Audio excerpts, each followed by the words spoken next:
Good morning. I want to thank Chairman Babin and Ranking Member Barra for their interest and cooperation in organizing this joint hearing to discuss space situational awareness in a whole of government context. I also appreciate the interest expressed by members of the House Armed Services Committee and the Committee on Science, Space, and Technology more broadly, and therefore ask unanimous consent that non-subcommittee members be allowed to participate in today's hearing after all subcommittee members have had an opportunity to ask questions. Is there objection? Hearing none, so ordered. Non-subcommittee members will be recognized in the appropriate time for 5 minutes. Given that we have an excellent panel of witnesses and lots of member interest, I will ask unanimous consent to include into the record all member statements and extraneous material. Without objection, so ordered. Today we'll hear from an excellent panel of witnesses on SSA, including the Honorable Wilbur Ross, Secretary of Commerce, the Honorable Jim Bridenstine, no stranger to this room, or this subject matter, Administrator, National Aeronautics and Space Administration, and another person who's no stranger to this room, General John Hyten, Commander, United States Strategic Command. I'll turn it over to you for your brief opening statements, and then we'll roll straight into questions. General Hyten, start with you. Thank you, Chairman Rogers, Babin, Smith, three chairmen, Ranking Members Cooper, Barra, Johnson, distinguished committee members, all of you. It's an honor to be here today with Secretary Ross and Administrator Bridenstine. It's kind of difficult not to say Congressman Bridenstine. But he's on this side of the table, which is interesting. So it's always a privilege to be here, and it's a privilege to represent the 162,000 Americans that accomplish the missions of my command every day. So I'd like to thank both committees for your enduring support to our nation's defense, and particularly for your work on our national space policy. My command, U.S. Strategic Command, is a global warfighting command. We set the conditions across the globe as the ultimate guarantor of our national and allied security, and our missions are to deter strategic attack and employ nuclear, space, global strike, joint electronic warfare, and missile defense forces as directed. To do this, we rely on timely and accurate information about the operational environments we operate in. Space is one of those environments, and it's no different than any other. Space situational awareness is how we bring together the multi-source data needed for space control and to assess adversary intentions. Our national security mission demands that we make the space environment as safe as possible to operate in, and that has led to our current sharing arrangements. Today, we take our space situational awareness data and make it available for space safety, but that's not an inherent mission of Strategic Command or the Department of Defense. And I have never believed the Department of Defense should have to perform that space traffic management for the world. We do that because we need to do it. So for a while now, I've advocated to move space traffic management to another agency while retaining the Department of Defense. In the Department of Defense, the essential elements of space situational awareness needed for our national security. So I believe transition is a good idea, and I support the actions taken by the President on Monday to designate the Department of Commerce as that lead. It's the right move, and I commit to work with the administration, the Department of Commerce and the Department of Commerce and Congress to meet the President's space traffic management goals. So thank you again, Mr. Chairman, for the opportunity to be here. I look forward to your questions. Thank you, General. Chair, I recognize Administrator Bridenstine. Chairman Cooper, Chairman Smith, Chairman Babin, Ranking Member Cooper, and Chairman Rogers, I should say, Ranking Member Cooper, and Ranking Member Barra. It's great to be back. Thank you so much for having me here. It's an honor to represent NASA here before the Strategic Forces Subcommittee and the Space Subcommittee here in the House of Representatives. NASA has, of course, very important equities when it comes to space situational awareness and space traffic management. Of course, we have a human spaceflight program, and we have dozens of satellites that are delivering critically important science for our nation and, in fact, for the entire world. So we have a big stake in making sure we get right space situational awareness and space traffic management. For objects that are big enough to track, of course, we don't do the tracking ourselves, and we don't keep a catalog ourselves. We rely on the Strategic Command for that through the JSPOC. But the data that we receive from the JSPOC, we analyze very closely to make sure that our human spaceflight activities and our robotic spaceflight activities are protected and that they remain safe. So this is critical for us. Objects that are too small to track, NASA has a department, the Orbital Debris Program Office, that is responsible for characterizing that orbital debris. And we characterize it specifically so that we can model, ultimately, the risk from these very small pieces of debris that are not trackable. And I will be clear, the biggest risk is from objects that are not trackable. That's the biggest part of what we deal with every day when it comes to protecting our assets in space. And so we characterize, where those debris fields are and ultimately how they could impact our missions and make assessments, how much do we need to invest to shield our assets and or maybe operate in different orbital regimes. So this is important to NASA. I look forward to working with this committee. I look forward to following the implementing, I should say, Space Policy Directive 2 and Space Policy Directive 3 from the President that gives these new activities to the Department of Commerce. So with that, I look forward to working with everybody here, and thank you for having me. Thank you, Mr. Bridenstine. Secretary Ross, you're recognized. Good morning. Thank you, Chairman Rogers, Chairman Babin, Ranking Members Cooper and Bera, and both subcommittees for allowing me to address you today. I would also like to thank Chairman Lamar Smith, Chairman Thornberry, and Ranking Members Johnson and Smith for your work on this important issue. Your continued support of this administration's space policy vision is greatly appreciated. In addition, I thank my esteemed colleagues, General Hyten and Administrator Bridenstine, for joining me on this panel. It's a pleasure to work with all of you, decision makers, leaders, and enablers of U.S. space, commercial, and defense policy. Your work is imperative to the future achievement and well-being of the United States. The Trump administration and the Department of Commerce are creating more opportunities for the space community to develop and thrive. In just 6 months, President Trump has signed 3 presidential space directives. The first calls for human expansion across the solar system. It's about time. The second sets a schedule for streamlining regulations to unshackle commercial activity in space. Commerce is already advancing ambitious regulatory reform.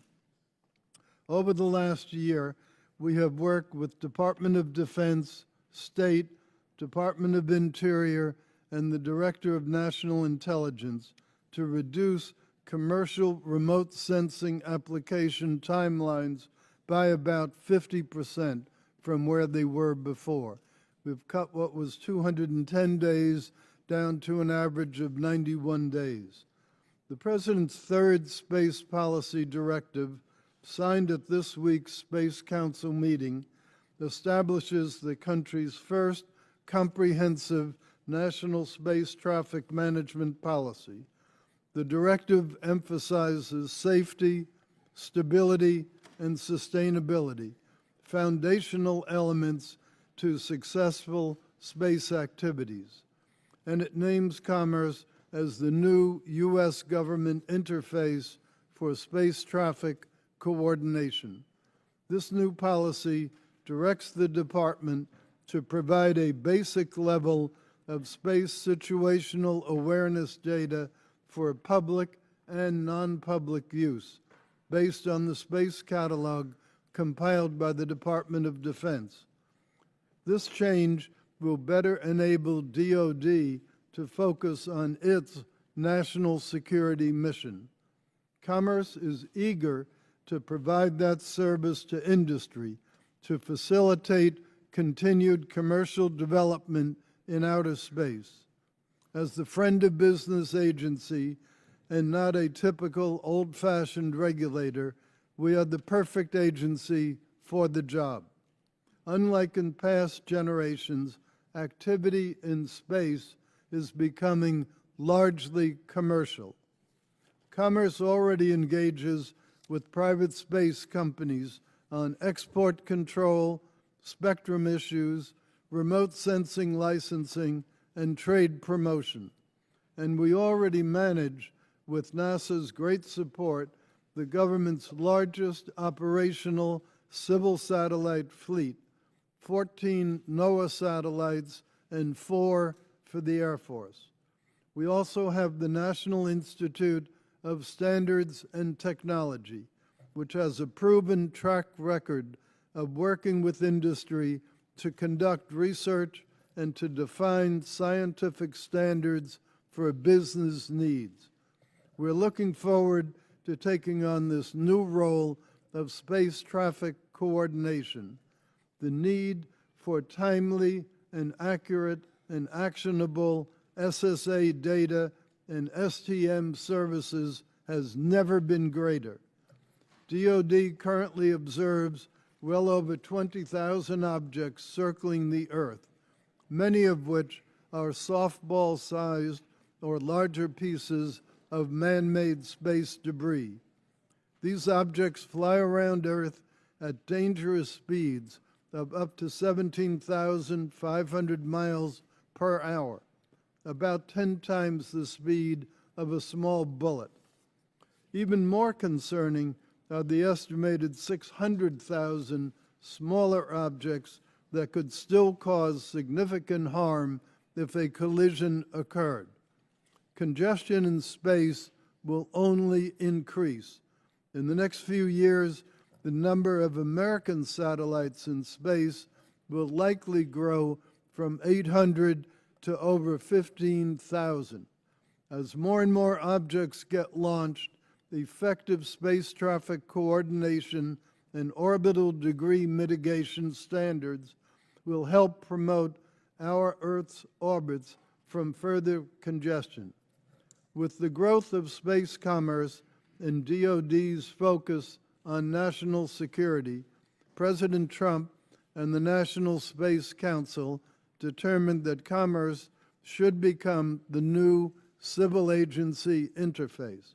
With this role, commerce can incentivize innovative space services based on an open architecture data repository. This repository will establish a mechanism for SSA data sharing that will enable enhanced STM services, that will empower greater industry-provided data and services. Involvement by industry, academia, and other stakeholders is paramount to the success of this endeavor, and it will take a whole-of-government approach to face this challenge. Working with NASA and DoD, Commerce is committed to facilitating these discussions and implementing their results so that the United States can provide global leadership for space traffic standards. America must continue to be the leader in space. Space traffic coordination is an important task, and Commerce has dedicated serious deliberation and planning in its execution. We have an excellent relationship with our partners, and we will continue working with them to carry out the implementation plan approved by the National Space Council. The administration is setting clear milestones and will be transparent about achieving them. Commerce takes on this new responsibility with several goals in mind. We will be dedicated to creating economic growth and sustainable development in all industry sectors. Facilitating space traffic coordination will provide the space industry with more tools to be successful. Commerce will also work with industry to find ways to enhance space traffic coordination data and be more adaptive to industry concerns. Working with DoD, we will evolve the architecture that currently supports U.S. Strategic Command to be even more responsive to the space industry's needs. And we look forward to working with Congress to protect a safe space environment for future commercial growth. With commerce at the helm of commercial space traffic coordination, we will ensure that the growing space industry remains open for business, and America will continue to be the flag of choice for space commerce. I'll be happy to respond to any questions you may have. Thank you. Thank you, Mr. Secretary, and thank all the witnesses for being here and for those thoughtful opening statements and for what you do for our country. I recognize myself for the first set of questions. General Hyten, I fully support the President's directive on space management policy, but I do want to make sure that I'm clear on this, and I think you touched on it in your opening statement. Given that space is clearly now recognized as a warfighting domain, are you saying that you don't believe that there are this unique DoD SSA requirements can only be met by the military, that you believe that they can be effectively met by non-military efforts? So I really need to be specific on that, because we have to do the space situational awareness mission inside Strategic Command, inside the Department of Defense, for the missions that we have to do for national security space. And that will continue? That will not change. That will not change for as far as I can see into the future, because we have to know that information in order to defend ourselves against potential threats. That's why we started doing this business back in the Cold War days to begin with. So we're going to continue that, but we don't have to be the public face to the world for, that's what the new decision is, to have the Department of Commerce be the public face to the world. Yeah, that's what I wanted to make clear, and I appreciate that. Ms. Secretary, you're right about the activity up there. In addition to this roughly 620,000 pieces of debris that you and the administrator have talked about, we have a lot of activity going up and going to continue to be that way. You talked about 600 or so, 600 to 800 satellites now and going toward 15,000. I know of Boeing and SpaceX in this country that are each talking about putting constellations up for broadband capability. It can be as many as 2,000 or 3,000 satellites each, these small sats. And I know there's at least one Indian company that's doing the same thing, a couple thousand. That's just going to proliferate. And I've been very concerned about how we're going to manage that. Tell me exactly how you see this working as far as traffic management and, more importantly, the debris mitigation that you made reference to. And I'd open that up for either one of the two of you. Well, we already are dealing a lot with some of these issues through NOAA because of its satellites. So we have people already somewhat familiar with this sector. We have planned to send initial delegations out to Vandenberg, out to Omaha, to start learning more about the specifics that would be involved. And we're prepared to dedicate people to that and have people from those entities also working at Commerce so that we make a seamless integration. Hard to predict exactly what the timeline would be, but it's probably something more or less on the order of a year to make a seamless transition between the two. Do you anticipate a cooperation with countries like China and the companies therein and companies in India that are going to also be concerned about this activity? Well, yes. We, as you know, have a very international map to both our activities and our physical presence. And parts of our activity, such as the ITA, the promotion entity, that has created some $3 billion of space business already.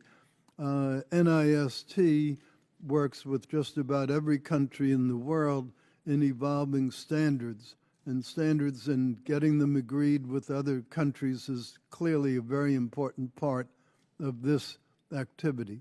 Mr. Bridenstine, how would debris mitigation work functionally? I don't know. I don't have a clue. So a couple of things. You mentioned earlier, Chairman Rogers, that there were going to be these constellations of potentially thousands of satellites in low Earth orbit for the purpose of communications.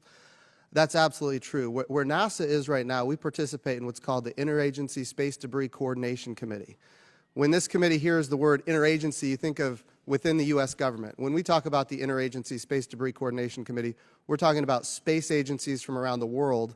And this interagency committee includes 13 different space agencies across the world. And what this organization has determined is that every 5 to 9 years, if launch cadences stay the same and the orbital debris fields stay the same, every 5 to 9 years, we're going to have a collision in low Earth orbit similar to the Iridium Cosmos collision that we saw back in 2009 that created thousands of pieces of orbital debris. Now that's if launch cadences stay the same and constellations don't grow. In fact, we're seeing just the opposite. Launch is going to be happening a whole lot more frequently, especially if I'm successful doing my job as the NASA administrator. We're going to see a lot more launches. We're going to see a lot more activity in low Earth orbit.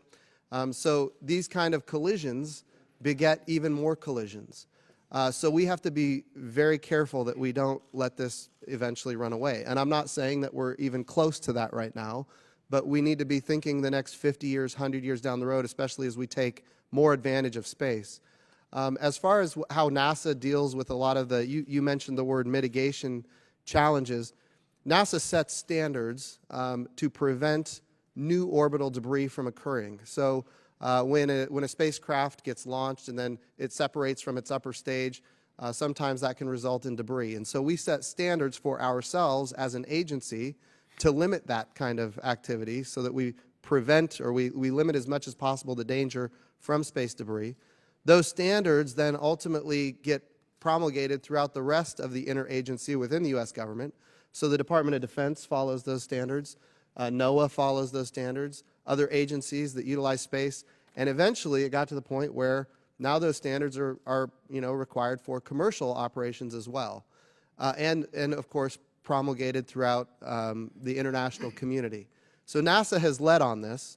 I will be clear that not all the countries follow the same standards, and so that is often a challenge. But I do believe it's important for us to lead and that those standards could eventually get to a point where there's enough international pressure that around the world, countries will have to follow those standards. Great. Thank you very much. Chair, and I recognize the ranking member, Mr. Cooper, for any questions he may have. Thank you, Mr. Chairman. I, too, would like to welcome the witnesses. I appreciate Mr. Bridenstine's chart here. I think that's very helpful in helping us understand the debris problem. I'm worried, though, that the chart underestimates the difficulty. As you point out in your testimony, and Secretary Ross does as well, we have some 600,000 pieces of very tiny debris to monitor because each one of those pieces could be deadly. That's right. And as all the witnesses said, this problem is only increasing, and it's probably increasing exponentially. So right now, as we're offloading the priceless work the Air Force has been doing for space traffic management, right now we're reaching the acute phase, the urgent phase for the entire planet, when, as Secretary Ross pointed out, a large percentage of today's space debris is the result of just 2 collisions, just 2. And now there are going to be thousands, perhaps tens of thousands of collision possibilities. And as the Secretary also pointed out in his testimony, each one of these could lead to a devastating chain reaction of creating yet further debris, which could tax the power of even the fastest supercomputer to monitor all these orbits and trajectories and speeds and things like that. So, simple question. Should we punish nations or companies that cause satellite debris? It's one thing to use carrots. Are we also going to consider sticks? To each of the witnesses. Ranking Member Cooper, within the Outer Space Treaty, nations are responsible for what they do in space. There is a liability that nations have for these kind of activities. Unfortunately, if you look throughout history, some very nefarious activities have happened in space. We talk about, on your subcommittee, we talk about the 2007 direct ascent anti-satellite missile launched by China that hit one of their own weather satellites and created an orbital debris field of thousands of pieces that we are, in fact, still dealing with today in low Earth orbit. The challenge that we have is enforcement at the international level. It's a big challenge. So Certainly, we have seen activities change based on international pressure, but we haven't seen really any enforcement as far as liability, anybody paying the price for the damage that they've done to low Earth orbit. Let's make it a U.S.-only issue. Should we punish a U.S. company that causes needless space debris? That's a good question, sir. I'd like to take that for the record and maybe get back to you on what a good approach on that might be.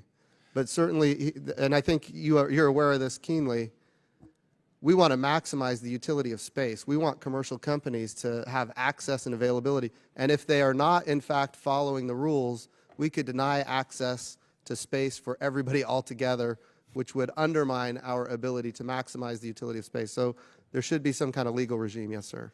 My time is limited with all the other members here, but there's the attribution problem. NASA currently has a statistical model to track these 600,000 pieces.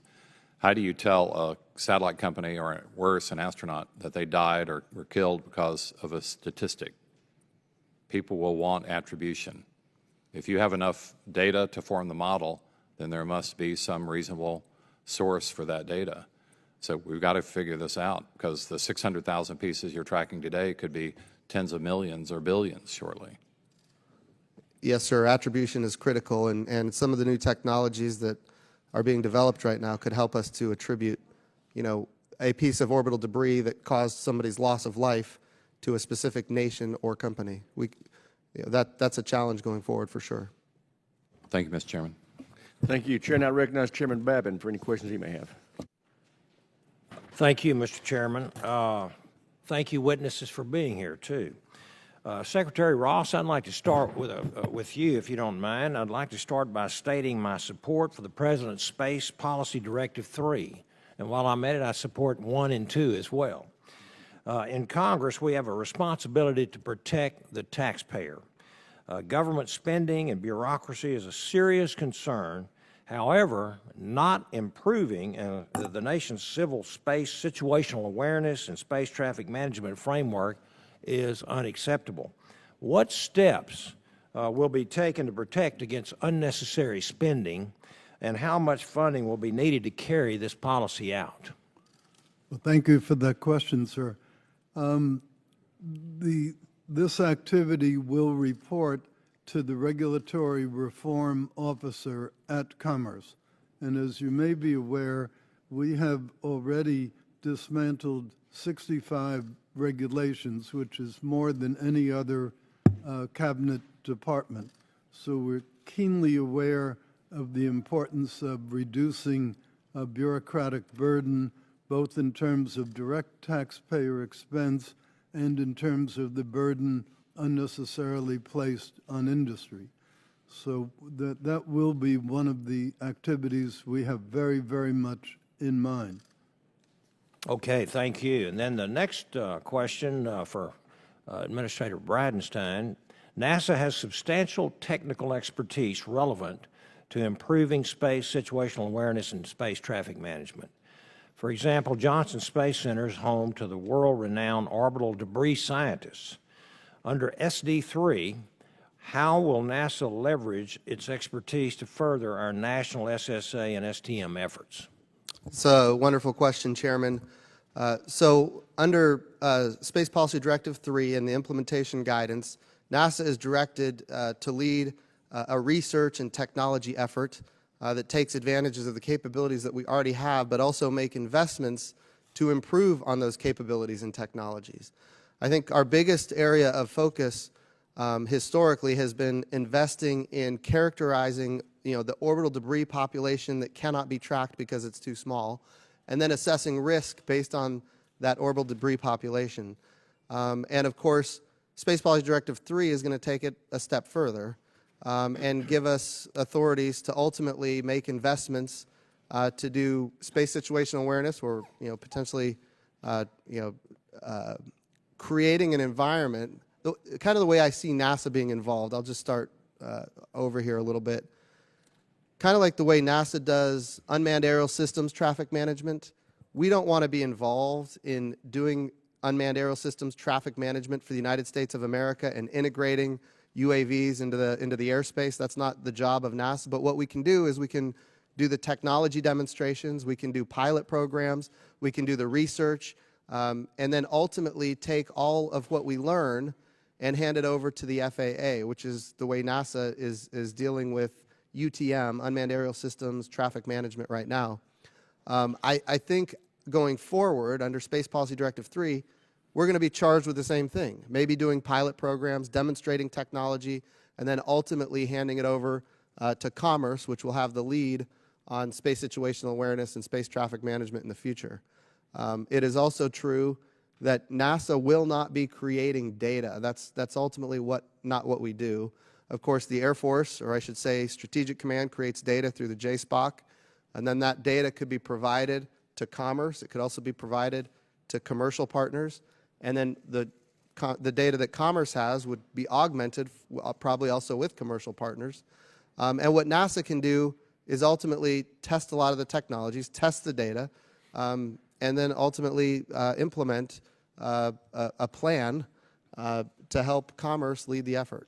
Great. Okay, thank you. And then General Hyten, the DOD, and in particular the Air Force, has proposed a significant increase in their space capabilities with the FY19 budget. Would you talk a little bit about these capabilities that this increased investment will provide and how they will enable your, enhance your warfighting mission?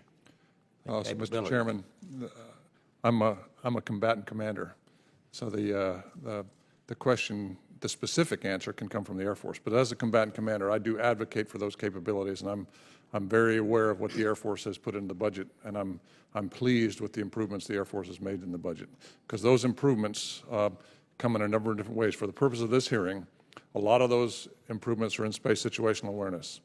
The Air Force now has a joint program with the National Reconnaissance Office called Silent Barker, where instead of having two programs on two different sides of the national security space business, there'll be one. That one program will improve our situational awareness at geosynchronous orbit in a significant way. We're also producing the Space Fence. The Space Fence will come online in 2019. That capability will allow us to see hundreds of thousands of objects that we don't see today.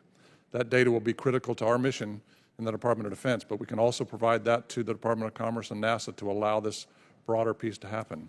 And then broadly speaking, what you see in the budget is an improvement of our ability to defend ourselves against threats in space.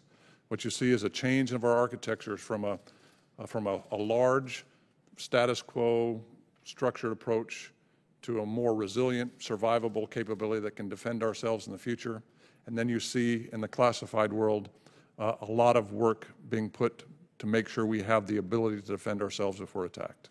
And then right along those same lines, how will the establishment of a civil SSA program at the Department of Commerce benefit DOD and continue to protect national interests? So we talked about the Iridium Cosmos collisions in 2009. I was the investigating officer of that collision. And one of the things we realized, and General Chilton was the commander of Strategic Command at the time, and when I briefed him, we kind of came to the realization that we're going to have to do this flight safety mission ourselves. And we had to take about 100 airmen, 100 military people off of other missions and put them on that in order to do that mission. Now we've become a little more efficient as we've gone through the years because we've been able to improve our automation and capabilities, but we still have dozens and dozens of airmen who do that all the time. When we move that now into the Department of Commerce, we still have to do the job for ourselves, but we'll be able to free up those airmen to focus on the warfighting missions that we need to worry about. That's what we get out of this new approach. Yes, sir. And then finally, Secretary Ross, Space Directive number 3 states that basic space situational awareness and space traffic management services should be provided free of direct user fees.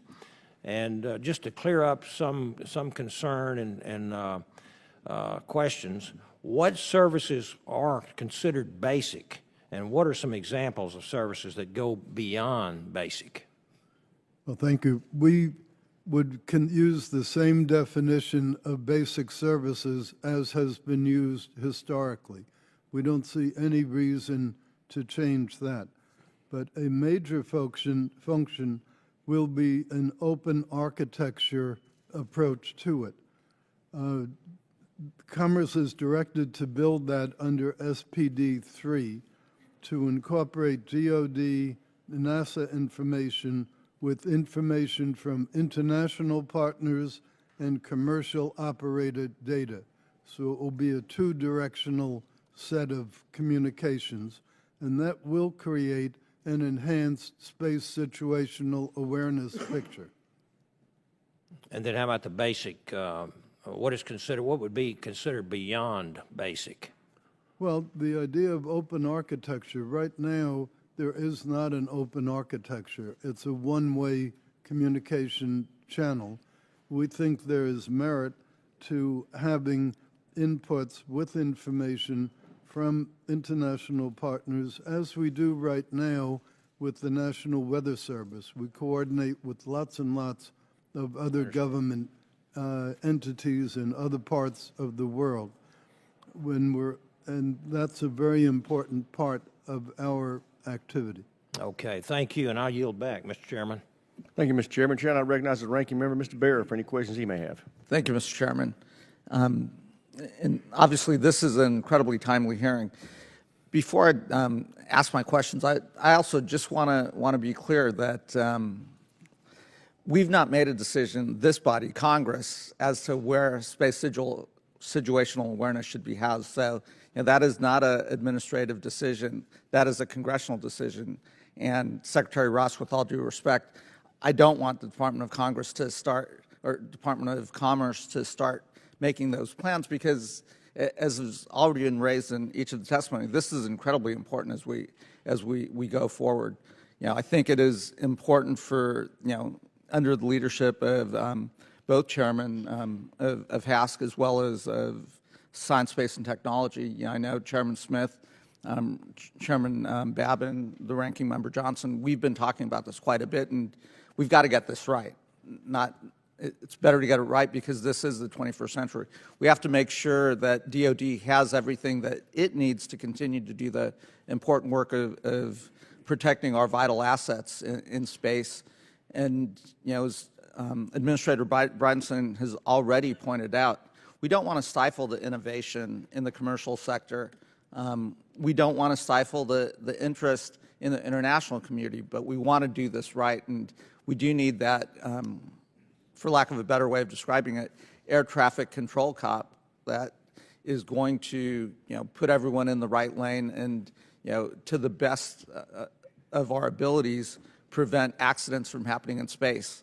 It really does have the possibility of transforming what the 21st century looks like. So, again, this Congress, as a deliberative body that has oversight over, what situational awareness looks like in the 21st century, I appreciate the interest of the President and the Vice President, the Space Council, and your interest, Secretary Ross, but we've got to do our work, and we're not abdicating that responsibility. Secretary Ross, if we are looking at housing situational awareness within Department of Commerce, there's a lot that has to go into this transition. What kind of resources are necessary? What kind of oversight? How do you share information that only the Department of Defense is probably going to be able to see? How do you make that publicly available? How do you make that internationally available? I'd ask, are you prepared through your department to present an implementation and transition plan to Congress and to this body? Well, we certainly would, if and when we're authorized to undertake the function. But we already, as I mentioned, we disseminate to the public about 40% of all the factual information emitted by the administration.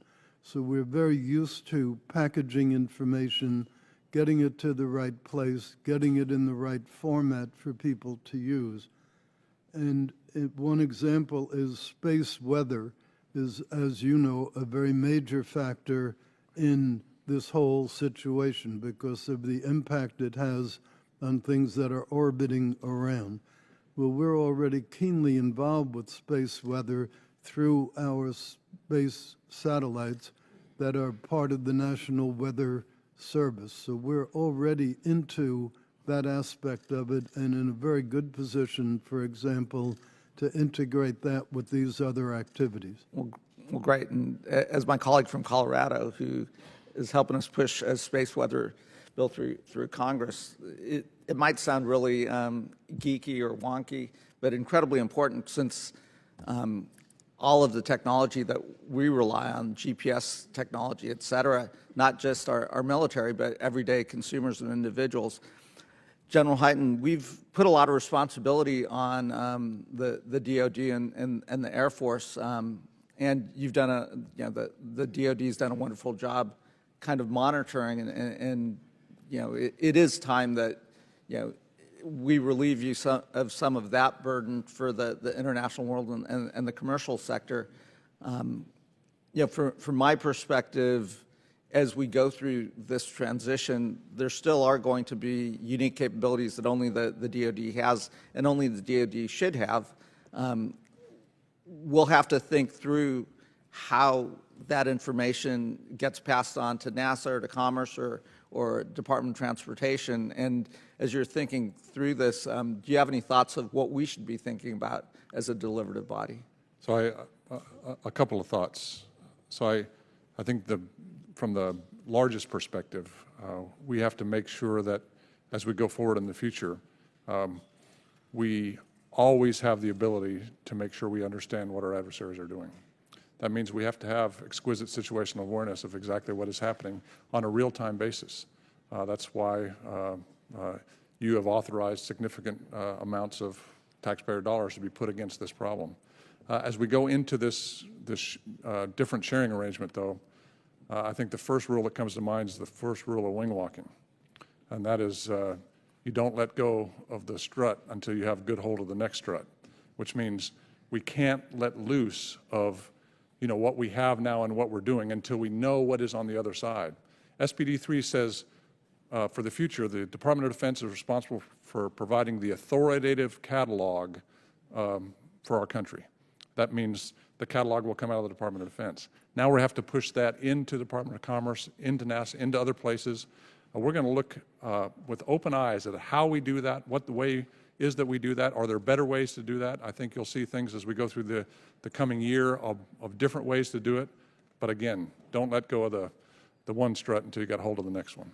Well, and I'd share that sentiment. Let's hold on to that strut. Let's think in a deliberative fashion what this looks like, think through all the different scenarios, and then come up with the right decision. Better to be deliberative about this and get it right as opposed to be hasty about this. Administrator Bridenstine and Jim, it's good to see you on that side of the podium. I know we share a mutual interest in allowing the commercial sector and recognizing the importance of space, but I think we also share a value, and I think all of us in this room share this value that the world is best served with American leadership, and that translates to space as well. And I do think in how we look at the world, NASA is going to be critically important as we address this framework, because it's not just a domestic issue. This is an international issue, and let's get this framework right and then take it to the international community so it does set that framework. Do you have any thoughts of what we should be thinking about? Absolutely, Ranking Member Barra, and it is good to be here. Thank you for that. And this goes really to the heart of what Chairman Babin was talking about with what is basic space situational awareness data. What is that? Because it's very clear in SPD 3 and the implementation guidance that needs to be without fee. And the question is why? And as you mentioned, American leadership here matters.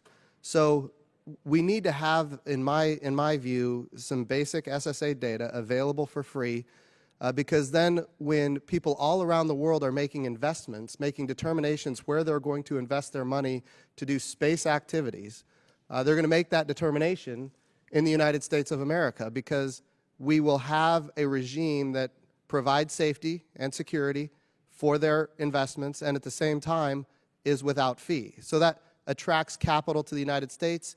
It keeps us in a preeminent position.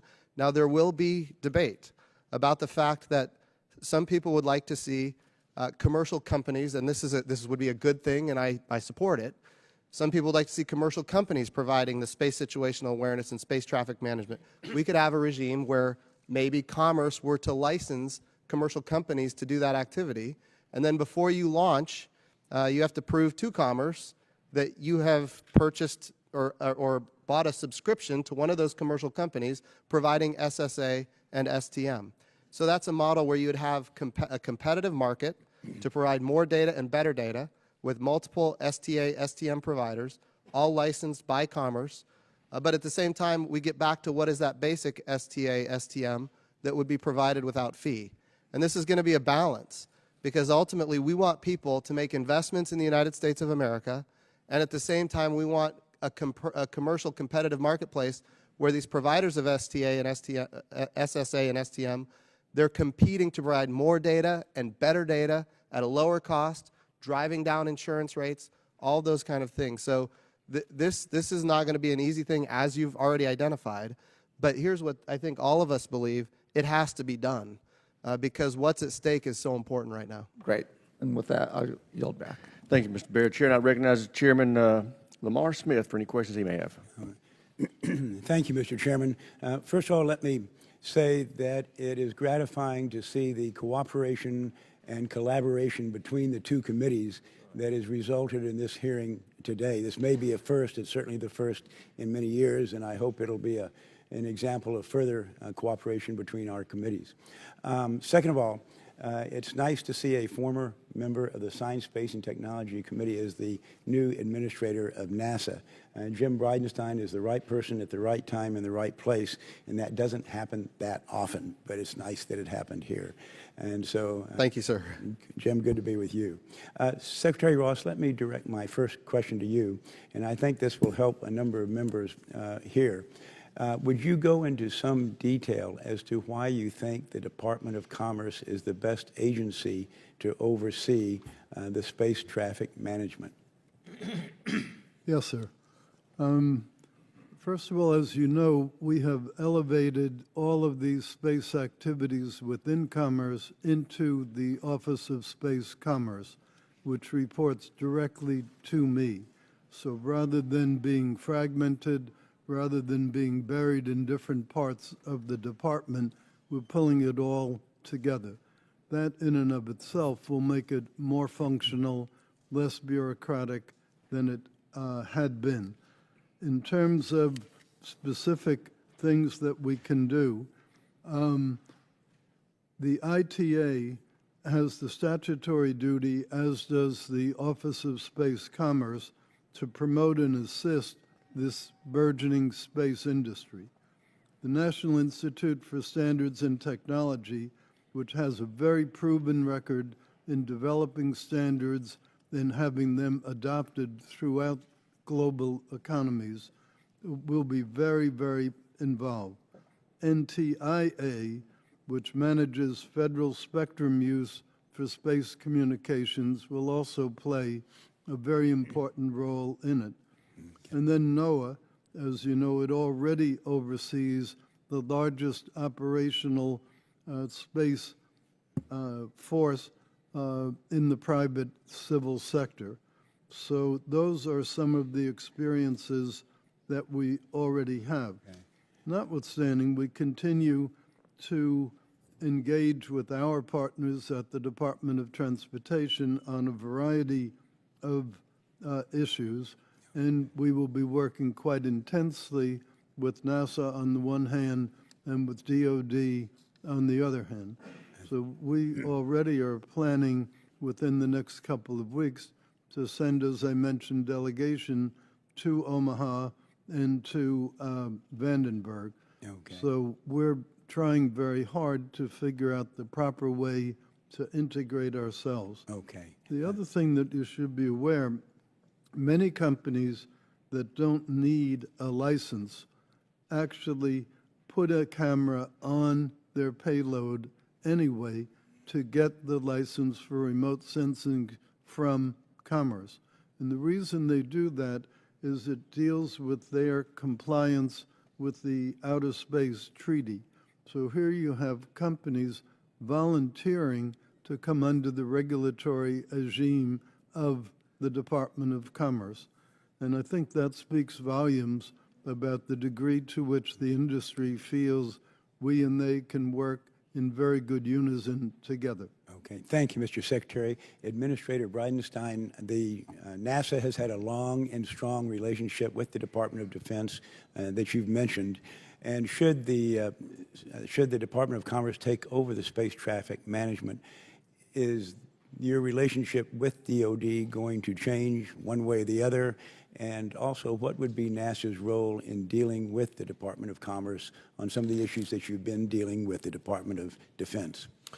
That's a wonderful question. So even right now, NASA has folks at the JSPOC that are looking out for the interests of NASA with all the great data and tools that are available inside the JSPOC. So that's happening right now. And if there is a NASA asset that could be at risk because of an object that's being tracked at the JSPOC, those orbital safety analysts ultimately take that data and they get in touch with one of two people. They go straight to Johnson, where they report it to the trajectory operations officer. We call it the TOPO, at Johnson Space Center.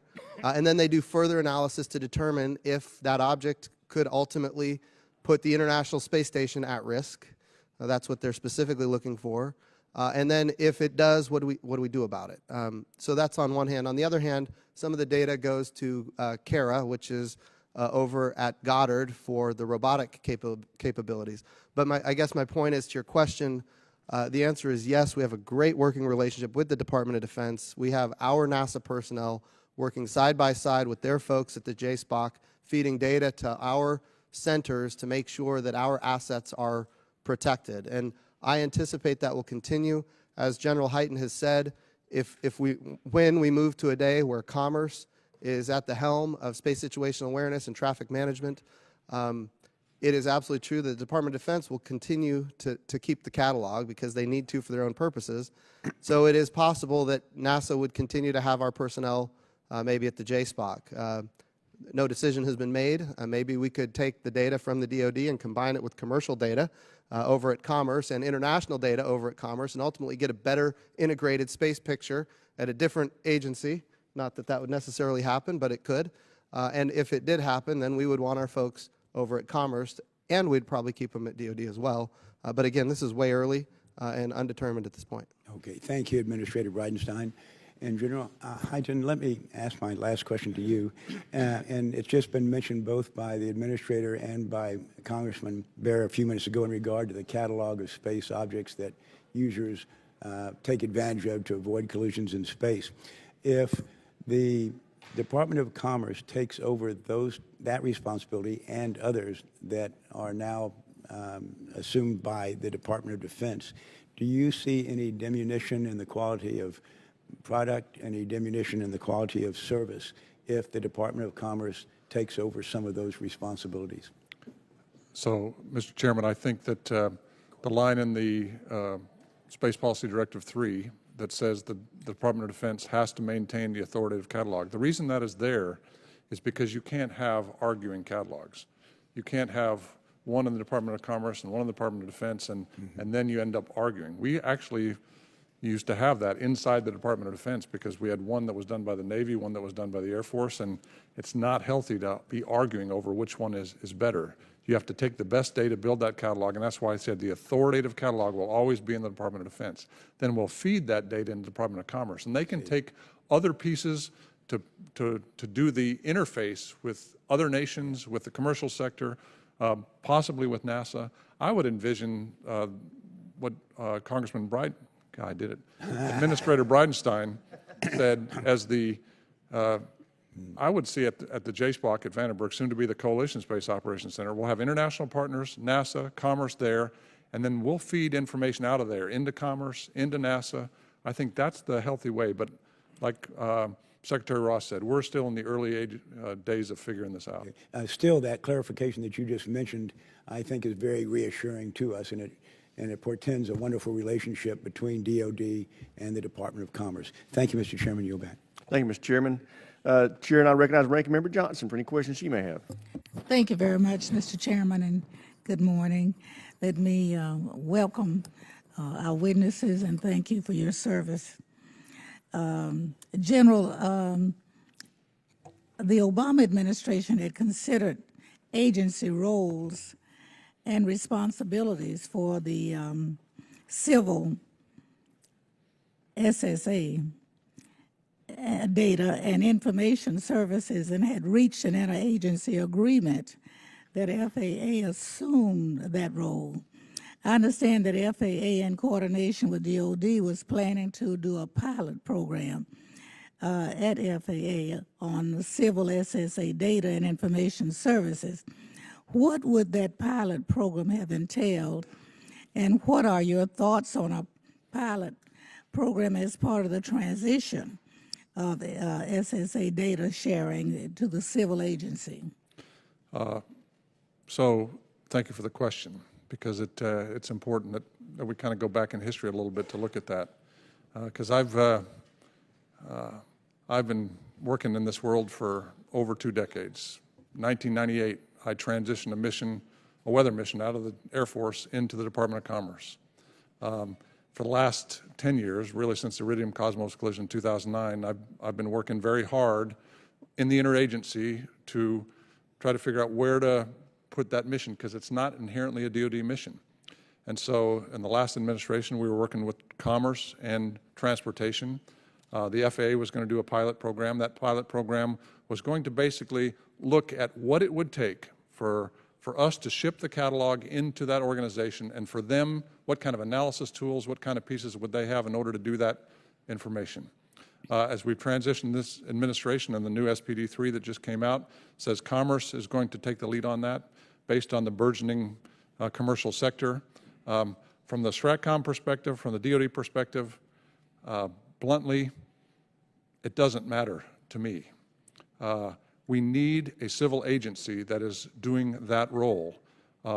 Commerce makes sense, transportation makes sense. That's a political decision. I think that Secretary Ross has made a good argument today of why Commerce is properly situated to do that. I will work with whatever element that our nation decides is the right place to do it, and SPD3 makes it clear that Commerce right now is the lead. So in the next few weeks, we'll be working closely with Commerce. If that changes, I will work with whoever it takes. Thank you very much. Any other comments from other panel members? Yeah, can you repeat the question one more time? The question that I had posed is about the pilot program that had started with the FAA being the lead, and if that had been any information that's transferable or... So I think some of the arguments are that especially commercial industry would like a one-stop shop.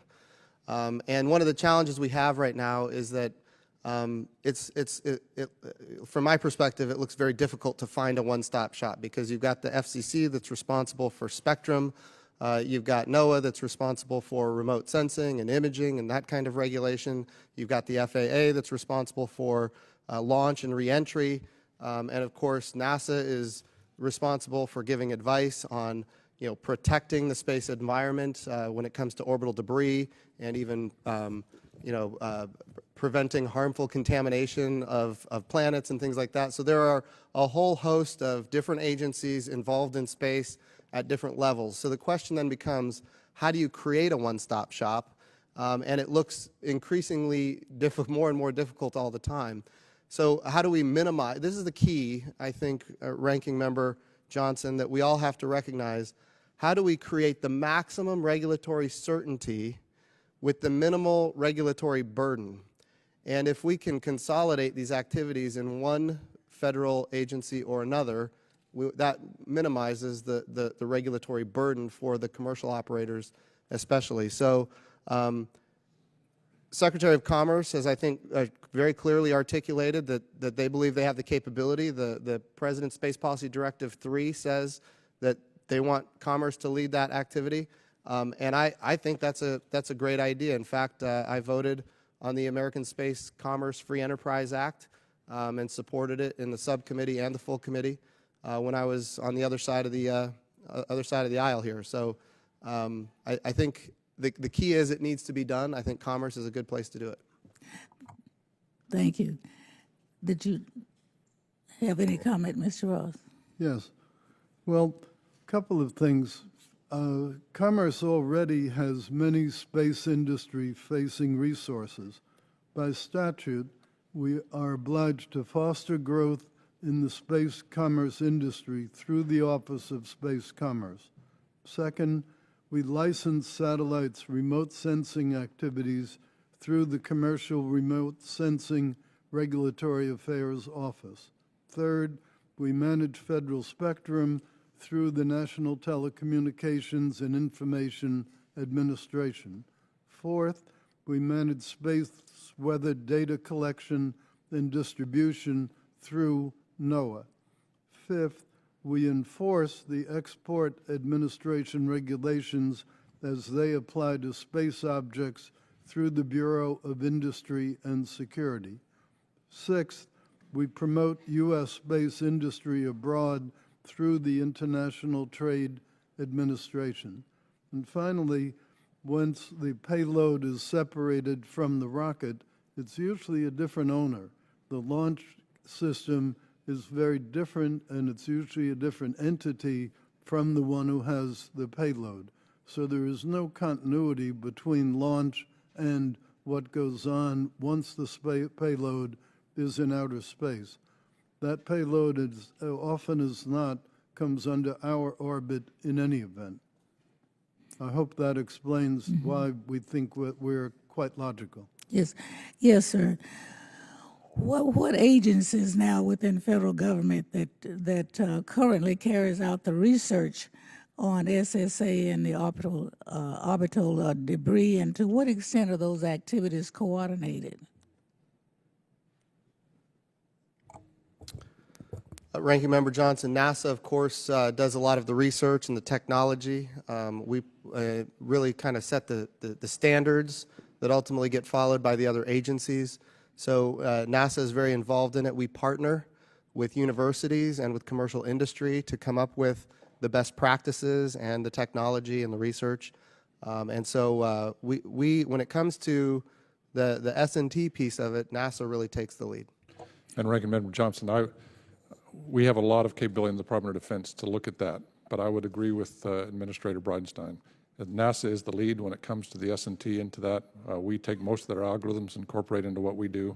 We have to be able to characterize that, which is why we still do research in that area, but NASA is clearly the lead. Thank you very much. Just one final question. How could this work be leveraged in a civil operational SSA system?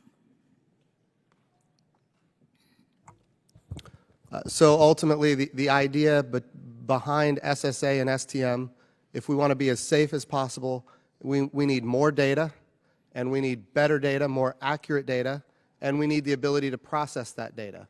And so when it comes to science and technology, which is what NASA does, those are investments that we make.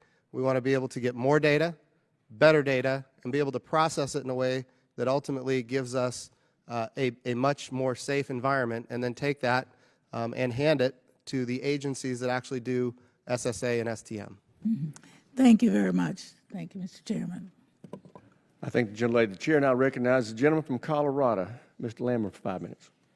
Thank you, Mr. Chairman, and thank you for all the chairmen for putting together this great hearing, and thank you for the panelists for what you're doing for our country. And I've got one question for each one of you. General Hyten, a lot of the data standards work for space situational awareness is done in Colorado Springs at Air Force Space Command. So how will this policy affect that tremendously important work? So the work that we need in order to characterize threats will continue. It'll continue through STRATCOM, through my Joint Force Space Component Commander, who is also the Air Force Space Command Commander in Colorado. He has the people that do that work. That work will continue. It has to continue. But I think what will change as we look into the future, and this is just a natural progression as we look in the domain, is that we will have to partner closer with not only NASA and the Department of Commerce, Department of Transportation, but the commercial sector as well, because there's a number of significant commercial entities that actually do this mission. And they have capabilities that we need to be able to leverage as well. So it can't be that one size fits all. We have to take the best of breed from wherever it comes and integrate that to provide the best capabilities we can. The interesting thing that, following on to what Administrator Bridenstine just said about the data, most of the data comes from the Air Force. Most of the data comes from the Department of Defense. We'll ship that into multiple places, though, and people can use that data to produce better products. And I think that if we do it right, we'll get benefit out of that in the Department of Defense, because the folks that do that business will learn from others doing it as well, and we'll apply the best practices in the business that we have to do in the military. Okay, thank you. Oh, and I see that the clock is working now. So I guess I better hurry. Administrator Bridenstine, and we've touched on this already with other questions previously, but do you believe that utilization of best-of-breed commercial SSA processing software for enhanced foundational SSA for NASA to avoid a potential catastrophic debris collision with the International Space Station is the best way to go, or where should that software come from? That's a great question. The answer is to the extent, and of course this is in the future, we're not there yet, but to the extent that we have a regime to do space situational awareness and space traffic management that is outside the Department of Defense and instead in a civil entity, there are different ways it could be organized. And of course, one of the ways that it could be organized is that it could be done by commercial providers of space situational awareness, that in fact some of which exist right now today. The Space Data Association, for example, the ComSpoc, and there are other companies providing data that feed the ComSpoc and the Space Data Association. So these are all technologies and capabilities that can be done commercially, can be done privately. The question is, going back to what General Hyten was talking about earlier, is who controls, who manages the data set, the catalog that is definitive, and ultimately, can it be enhanced with commercial and those kind of things? One model, as I've said earlier, is you could have multiple commercial companies and or nonprofits or universities competing to provide SSA and STM to space operators. And the reason you want competition is because it drives down price, it increases innovation. Again, you get better data and more data. That's a model that works. And then ultimately the people that pay for the data, that pay for the subscription, would be the operators. It is also true that we have to balance this with the idea that we don't want to drive people to other countries for their space situational awareness and space traffic management by having people in the United States pay for a subscription or pay for fees. So this is a balancing act. We want the United States of America to be preeminent when it comes to SSA, STM, and at the same time, we want to have commercial capabilities that give us more data, better data, and a competitive environment to drive down cost and increase innovation.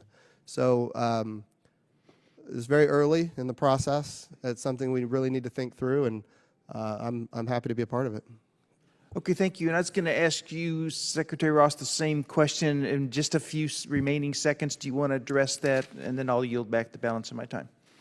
Well, I agree very much with what the administrator has just said. There are alternate models that could be used, but at the end of the day, somebody in government needs either to do it or to license the private sector to do it. So either model in concept could work, but you still need a government interface. I don't think it's an activity that should just be left unbridled to the private sector, and I think everybody up here will agree with that. I agree with that, Mr. Secretary. Okay, thank you. I'll yield back. Thank you, gentlemen. Chair now recognizes the gentleman from New Jersey, Mr. Norcross. 5 minutes. Thank you, Chairman, for coming together to have this discussion, and it's good to see a member of HASC as the administrator of NASA. Certainly, the questions that I want to follow up on are ones that we've all been walking around. When we talk about the assets of collection, whether they're ground-based or space-based, who ultimately will be the decider of those assets? Who's going to purchase them? Who's going to look into them? And when that decision is made, I would assume most of these things are going to have to go through the Department of Defense first to say what is sensitive nature, what and who decides, who makes that decision, whether or not this information gets released to the commercial side. So A, the assets, who's going to make the ultimate investments, and I've heard you talk about the commercial side, but ultimately we don't want duplication, but it all goes to the filter of the Department of Defense. So ultimately, who makes that decision on what information gets derived to the commercial side and who pays for the assets? If we could start with General Hyten.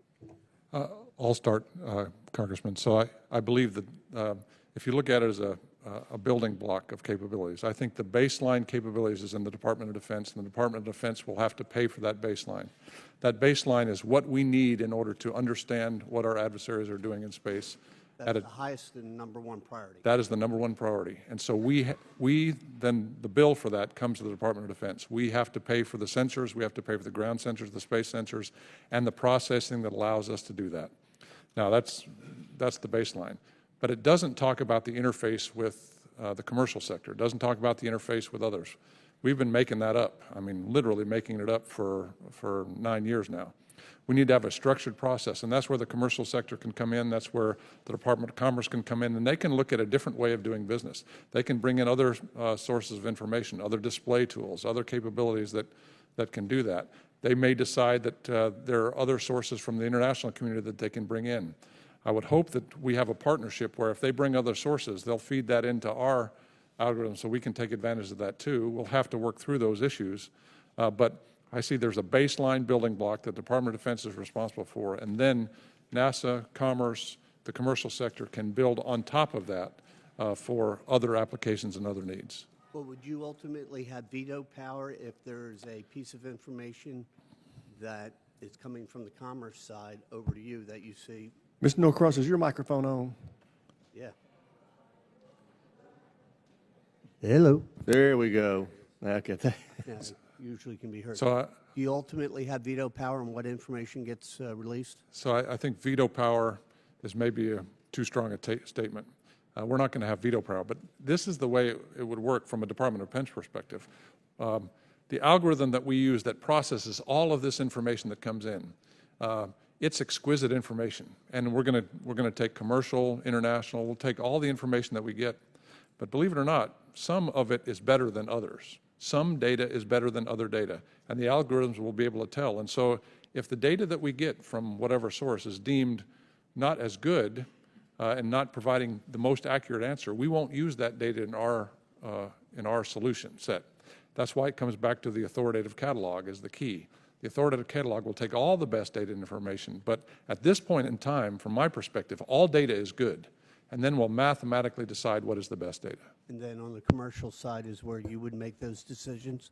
So there could be capabilities where somebody who has maybe a commercial radar or a commercial telescope that is creating their own data, that they could actually get data that the Commerce Department might not have, or they could get data that even the DoD might not have, and then they could share that data with either or both. So we don't want to limit the idea that only the government can do it. We need to have partners that can share. One of the challenges sometimes is that when you think about international data, they might not want to give it to Strategic Command. They might be willing to share data with Commerce. So that's a reason. Another reason we need a civil authority doing this rather than simply the Department of Defense. It's a lot like NASA, as a matter of fact. A lot of countries around the world don't want to partner with the United States Air Force, but they love to partner with NASA because we are a separate space agency capable of doing science and technology apart from any kind of military capability. So this is where you would allow the private sector who is doing this also in through those doors. Absolutely. And a lot of that private sector might be more than happy to share the data with the Department of Defense or others, and in fact, they already do in many cases. That's why I say I hope they would share, but I can't guarantee that. I yield back. Thank you. I thank the gentleman. Chair, and I recognize the gentleman from California, Mr. Rohrbacher, for 5 minutes. Thank you very much, and this is very gratifying. We have an administration that is clearly committed to focus on space and what we can utilize space for, and what the dangers are, and what the potential profit and benefit is. And especially that when we have a Secretary of Commerce personally engaged, this has got to give a whole new energy to America's space efforts. And I'm very proud of each and every one of you, and proud of our president for also stepping forward in this way. I believe that we have reached a tipping point in space beside what I just described, and that is we have now reached a time in space where we have capabilities of doing so much more than what we're doing today, and the private sector has the possibility of doing so much more because of our technological capabilities. But at the same time, we've reached a tipping point where space debris may get in the way of us achieving that goal. So this is the first step that I've seen, that we are taking space debris seriously, and that will open the door for some of these other great potentials that we have. We have whole constellations in the private sector being proposed for remote sensing and observation that could be very profitable businesses. But we know that unless we come to grips with this space debris challenge, they will not be going up. Let me ask you this, and I appreciate the fact that we're now talking mainly about cataloging and bringing in even the private sector for helping us catalog the problem and make sure we know what the problem and defining what it is. But have we given any thought to actually having the private sector, once it's cataloged, doing something about it, meaning actually having the private sector help us in extracting and taking some of the space debris, bringing it down? Just like to ask that to the panel. Congressman, the answer is absolutely yes. Of course, NASA is very involved in making investments right now to do robotic servicing of satellites in orbit, which would be an absolute game changer. And when you think about the constellations that are going into low Earth orbit for communications, we're talking about thousands and thousands of satellites. What we don't want is each one of those satellites, when they become defunct, we don't want them just becoming a piece of space junk, right? We need to be able to either A, service them, or B, deorbit them. And I think there are good plans underway for that. But to the extent that NASA is making these investments in robotics, it's not just for servicing. It could ultimately be for that, the kind of activity you're talking about, which would be remediation, getting objects out of space. But that has to become, as you mentioned, you want it done commercially. I think that would be beneficial to everybody.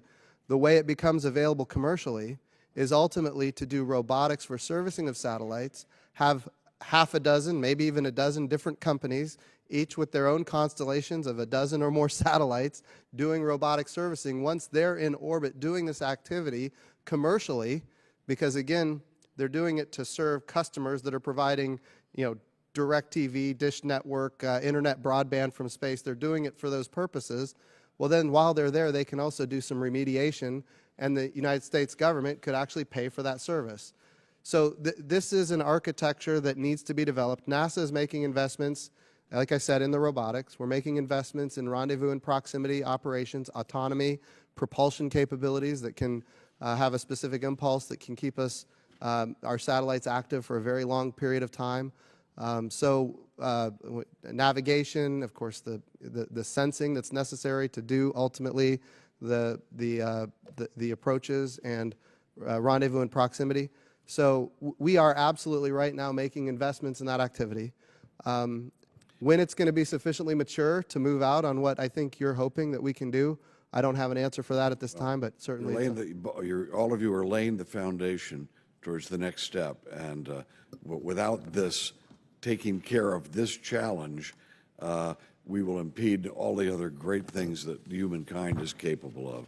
So thank you all, and Secretary Ross, especially thank you. And the general's out protecting our country in so many ways, and this is part of it. And Secretary Ross, you're the guy who's going to oversee commerce in the United States, and you know that this industry, the aerospace industry, is a tremendous asset to our country, and we're relying on you to and as you're showing today, take leadership in keeping that a major part of our economy. Thank you, sir. All right, God bless. Gentleman, yield back. Yeah. My time was up anyway. All So right. The chair now recognize Mr. Pullman for 5 minutes. Thank you, Mr. Chairman. And gentlemen, thank you for your testimony today.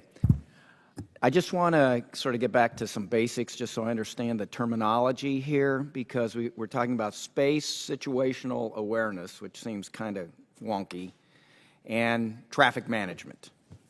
So, General, from your testimony, I understand you, the Air Force, Department of Defense, would be in effect in charge of the space situational awareness with your monitoring capacity. Is that right? The space situational awareness is a mission for the Department of Defense, and we will continue to do that mission. But it's interesting when you relate it to space traffic management, because the reason we started doing the space situational awareness mission, it was the foundation of the space control mission when I started this business 30-something years ago. We did it for space control, but when we started attaching space traffic management to it, we started thinking the catalog was actually to enable space traffic management. That's not why we do SSA. We do SSA to help defend ourselves against threats. And by having somebody else responsible for the space traffic management picture, Department of Commerce in this case, that will allow us to get back to using our SSA mission to focus on our space control mission, which is the essential piece, and somebody else will be doing the space traffic management. It's not that we don't have a role to play. We do, but that's not our focus. But that's your main role is to just catalog and gather all of this information, which then you will share with NASA and with the Department of Commerce and other important agencies, Yes, sir. intelligence agencies, whatever they may be. Exactly. So, Mr. Secretary, let me turn my questioning to you. So, under this approach that's come out of the Space Council and from the administration, Commerce is in charge of traffic management. And so that is a concept that's not so hard for me to understand, because I just think about, okay, who's the law enforcement? You know, who gives the tickets? You know, who tows the abandoned vehicle? Who plows the road? You know, how do these kinds of things occur? And some of it's going to be commercial, and some of it will be regulatory. I mean, is that how you look at this? Yes, I do. And as you're probably aware, we already have very extensive collaboration and cooperation with Department of Defense in our export control activities, because those interface both with national defense and with our job as being the ones to find people who are violating sanctions on countries or who are planning to export militarily sensitive materials. So we have a pretty well-established vocabulary of how to deal between Department of Defense and ourselves, then this will just be another addition to that. And I agree with what the General said. One size doesn't fit all. There are going to have to be adjustments as we go along, and the technologies will evolve, new space ventures will evolve. You're going to get into lunar habitation. You may very well get into asteroid mining, all kinds of activities. So I'm comfortable with, I mean, somebody in this hierarchy's got to take the lead on if there is a collision, you know, whose insurance pays for it. Right. You know, that kind of thing. And Mr. Administrator, you and I have had this conversation several times. What are your thoughts? Just sort of the basics of this. A few things. As a pilot, if somebody says to you on the radio, call sign, turn right 030, descend, maintain 10,000 feet, you do it. Why? Because if you don't, it's illegal and you could possibly die. So that's why you do it. Right now in space, nobody has authority to compel you to maneuver. They can tell you the Department of Defense, the Strategic Command can tell you it's a good idea, but they can't tell you to do it. So that's the difference between space situational awareness and ultimately space traffic management. One of the challenges with space traffic management is if you compel somebody to maneuver, you could be burning 4 months of their station keeping fuel just to prevent them from having a collision. And the best we can do these days in some cases not all cases, but in some cases, the best we could do is, there's 1 in 10,000 chances that your satellite will collide with another satellite. And are you going to burn 4 months worth of station keeping fuel and give up 4 months worth of potential revenue as a company in order to avoid a 1 in 10,000 chance? Now, the answer is you're probably not. But when you think about the catastrophic consequences of not maneuvering, should that 1 in 10,000 chance occur, you can deny access to space or at least make it more problematic for generations to come. So this is a big deal. There has to be some agency that is capable of doing that. Again, I want to be clear, because this makes a lot of space operators nervous. We want an absolute minimal regulatory burden with maximum regulatory certainty and safety. But there has to be some kind of management, and I agree with that, and I yield back to the chair. Thank you, gentlemen. Chair now recognizes Mr. Brooks for 5 minutes. Thank you, Mr. Chairman. Forgive me for diverging from the primary focus of this hearing, but it occurs to me that each of you has significant persuasive influence on where the new Space Command will be headquartered, so I'm going to touch on that just for a moment. In that vein, I hope you will help make Redstone Arsenal a finalist in the Space Command headquarters debate. Redstone Arsenal has a lot to offer. We have related to Space Command, either related a lot or related a little, the following Space Command activities: United States Army Aviation and Missile Command, Aviation and Missile Research Development and Engineering Center, PEO Missiles and Space, United States Army Space and Missile Command, Army Forces Strategic Command, United States Missile Defense Agency, Defense Intelligence Agency Missile and Space Intelligence Center, NASA's Marshall Space Flight Center, which is the home and birthplace of America's space program, a wealth of intellectual talent, engineers. We have the highest concentration of engineers in the United States of America, physicists, mathematicians, scientists. In conclusion, I hope you will concur that Redstone Arsenal and the Space Command seem like an excellent fit. Now, with that sales pitch behind me, let's go more to the substance of this particular hearing. I do appreciate your indulgence, and I know y'all all have persuasive influence on the ultimate outcome of that Space Command location debate. I know that the Department of Defense has done some interim work with the Federal Aviation Administration on SSA.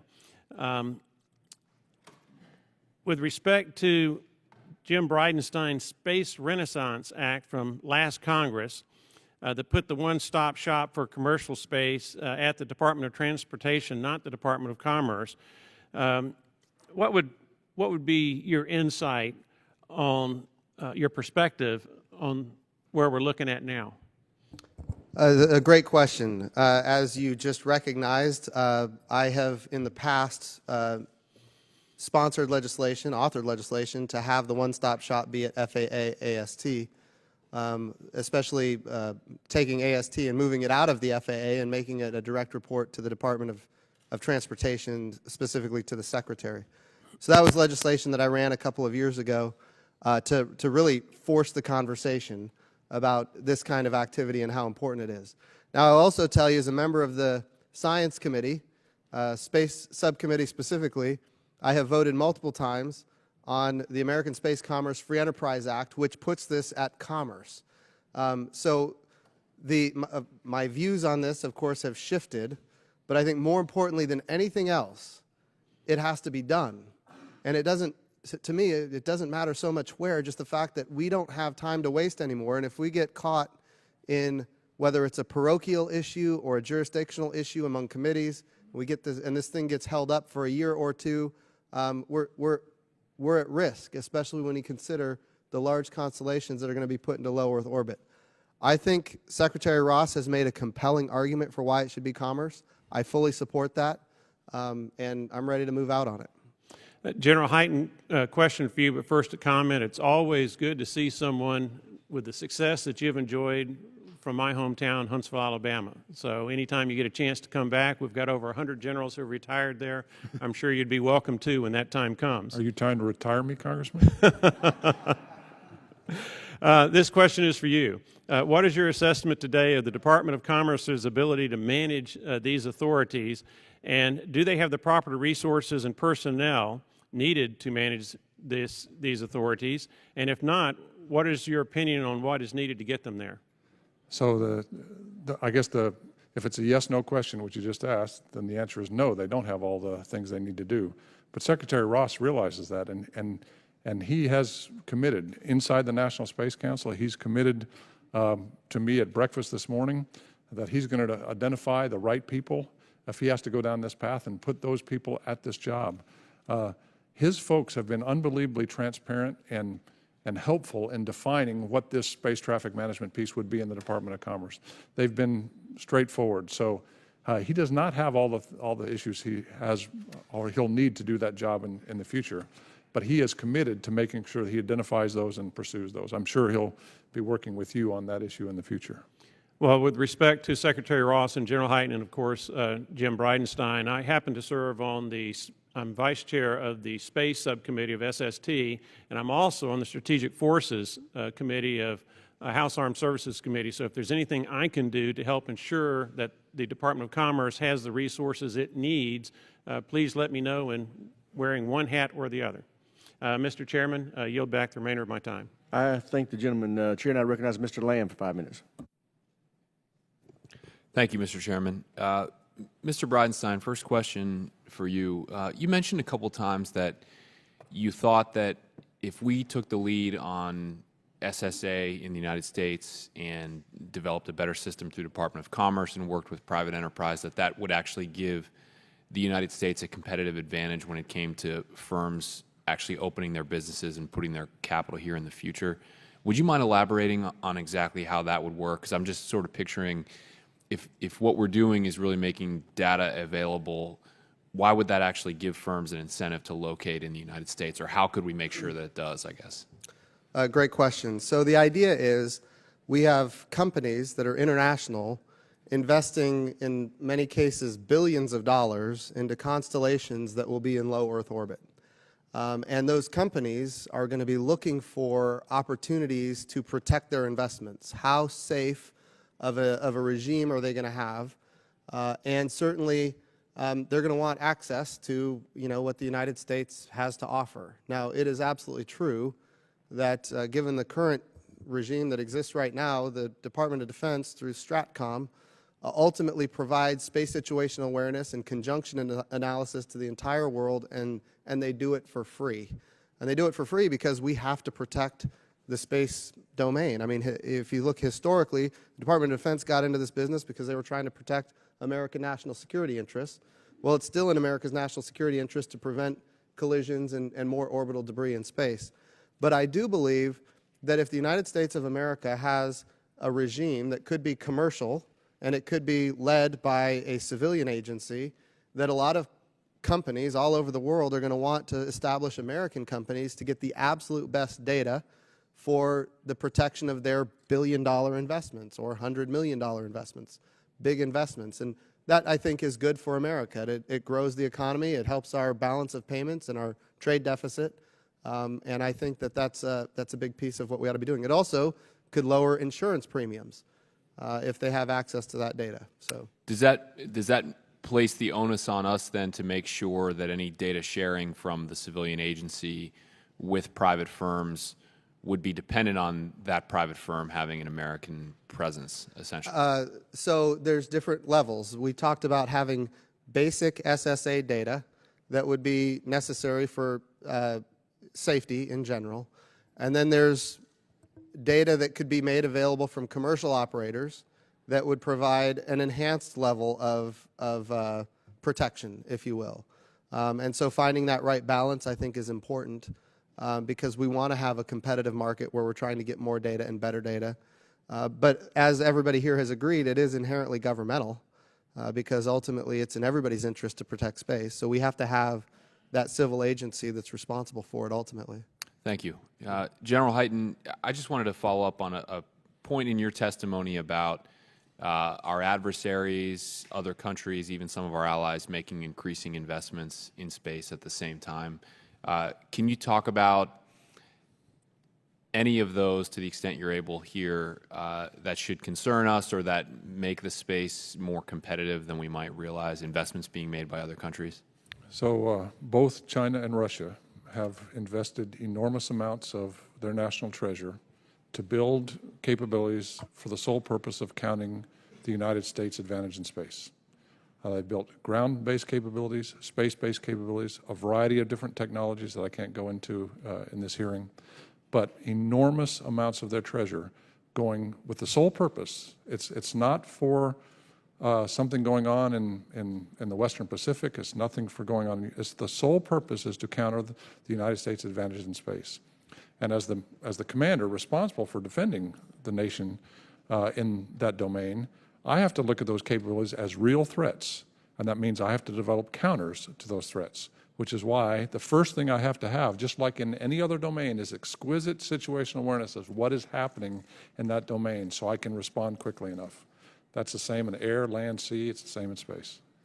Are they spending more than us in any of these domains, General, or just more than they have in the past? I can't go into specifics, but in certain areas, they are investing more than we are. We're still, our capabilities are so huge, enormous, powerful, that the capabilities they have really can't impact us today. But what we have to make sure is that 10 years from now, 20 years from now, that is still the same. That is the challenge. Thank you very much, and thank you, Mr. Chairman. I yield back. I thank the gentleman. At this point, we're going to pause for a minute. While we very much appreciate the Secretary Ross and his participation in this hearing, and it's been very helpful, he has been called to the White House, so we're going to excuse the Secretary and take any further questions for him for the record and allow him 10 days to provide a written response to the member who has a question. And with that, thank you, Mr. Ross, and you're excused. Thank you, Mr. Chairman. Okay. The chair now recognizes the gentleman from Louisiana, Mr. Higgins, for 5 minutes. Thank you, Mr. Chairman. Gentlemen, thank you for your service to your country. Administrator Bridenstine, you display a tremendous amount of common sense, which makes it very clear why you're no longer in Congress. You gentlemen have provided excellent testimony in a very fascinating time in the history of mankind, where space has clearly become a theater of engagement militarily, while at the same time is a new frontier for a tremendous expansion of commercial activity. We have models like this, of course, throughout the history of man. There's never been a theater of engagement that did not include civilian commercial activity, be it by land, sea, or air. So the models of the past, as they help us to plan for the future, I believe we're on the right track here, because the DOD needs to handle defense and warfare capabilities in any theater of engagement, and to divest itself. Now, it's understandable why over the last several decades, DOD has become deeply involved. It's obvious that cataloging the activities in space, because of the responsibility of recognizing space as a theater of engagement, it's understandable why this has happened and got to this point where DOD is doing a tremendous amount of activity that pulls it away from warfare capabilities. And it makes sense that at this juncture, we would divest some of those responsibilities to the appropriate agency. So with respect to my colleagues on both sides of the aisle, I believe what we endeavor to determine with absolute certainty is which civilian agency is appropriate to relieve that burden from DOD. So it's been suggested, and I'm leaning yes, to concur that the Department of Commerce is that agency. So, General, is this a good idea? Is this a win for America and for the defense of our nation? So, Congressman, this is actually a great day. Probably should have said that early on, because this is a day that we have been looking for a long time. Because we decided, we've had interesting dynamics. The first time you see a collision between a piece of debris and a Chinese satellite, what are you supposed to do? Well, I remember that conversation and the commander saying, tell them, we don't want a collision to happen, but how is that a Department of Defense mission? And so we started a long time ago trying to figure out, how do we do this differently? That shouldn't be the responsibility of the Department of Defense. We shouldn't be forcing our airmen, soldiers, sailors, marine to make those kind of decisions. That is clearly other elements of our government. So we've gone back and forth where it needs to be. The administration has decided commerce is the place. Secretary Ross has jumped in and said, I'm the guy, let's go ahead and do that. I'm all in with that. I'm all in. I think that's the right decision. We just ought to go. Our Administrator Bridenstine said the same thing a while ago. We gotta just go now. It is the time. We can't waste any more time. Yeah, I concur. Administrator, would you comment on that question, please? Here's what I'd like to share. I think it's an important philosophical debate, but when you look at the expansion of humanity, whether humanity is crossing the Atlantic or crossing the continent from east to west, or expanding into space, if you will, it's all driven by commerce. And philosophically, if we're going to go further, it's going to be driven by commerce. And the resources that are available in space are, quite frankly, they're limitless. And so commerce, I think, should take the helm here for that basic philosophical reason. The other thing that's important to note is that space has transformed all of our lives, and we are now dependent on space in ways we've never. A lot of Americans don't recognize how dependent we are on space. The way we navigate, the way we communicate, the way we produce food, the way we produce energy, how we do disaster relief, predict weather, monitor the climate, the way we do national security and defense, all of it depends on space. In fact, the GPS signal is required for banking. If we lose the GPS signal, that changes. In fact, it could be catastrophic for our country. You lose the GPS signal, you can't do banking. Next thing you know, there's no milk in the grocery store, civil unrest. It's a huge challenge. So here's the important thing, going back in time, when you think about the history of naval power, for example, Alfred Thayer Mahan, he was a great theorist on naval power.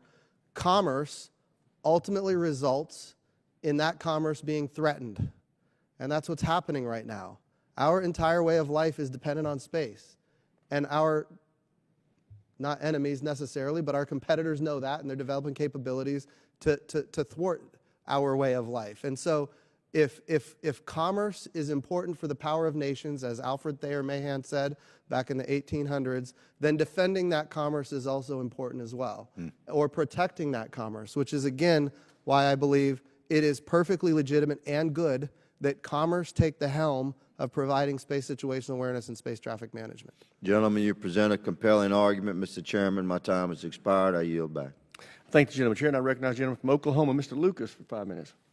Thank you, Mr. Chairman. And in response to your invitation, I have a question for Secretary Ross that I will submit, basically noting my curiosity about, as we transition to this new plan, since I don't see anything in the FY 18 and 19 budgets to help the Department of Commerce finance that, how they plan on addressing it. But I'll submit that in writing.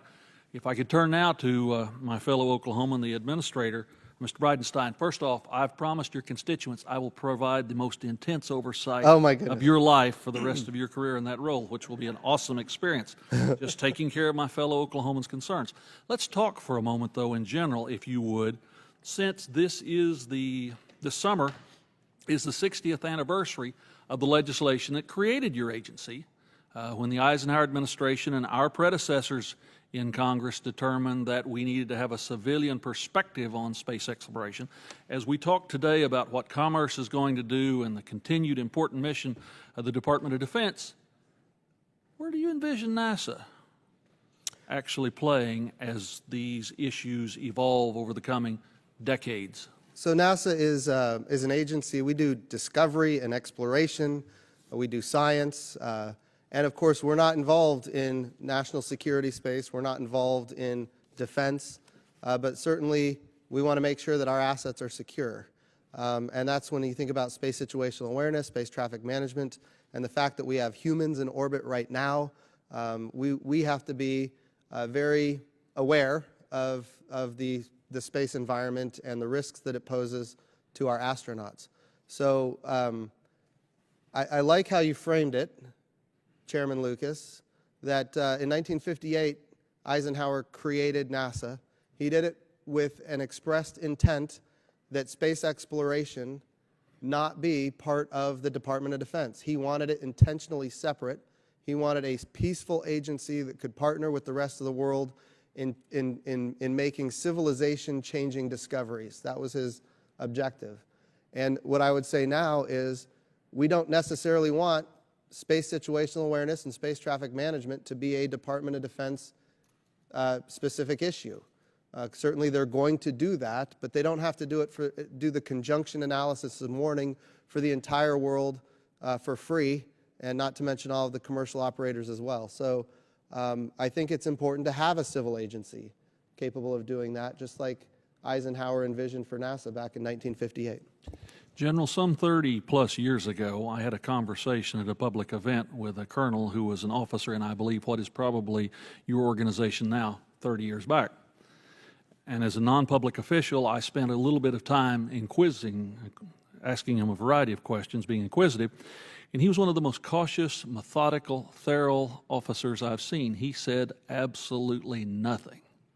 But I finally asked him a question, and I'll ask you a question, the same question I asked him. How do you sleep at night?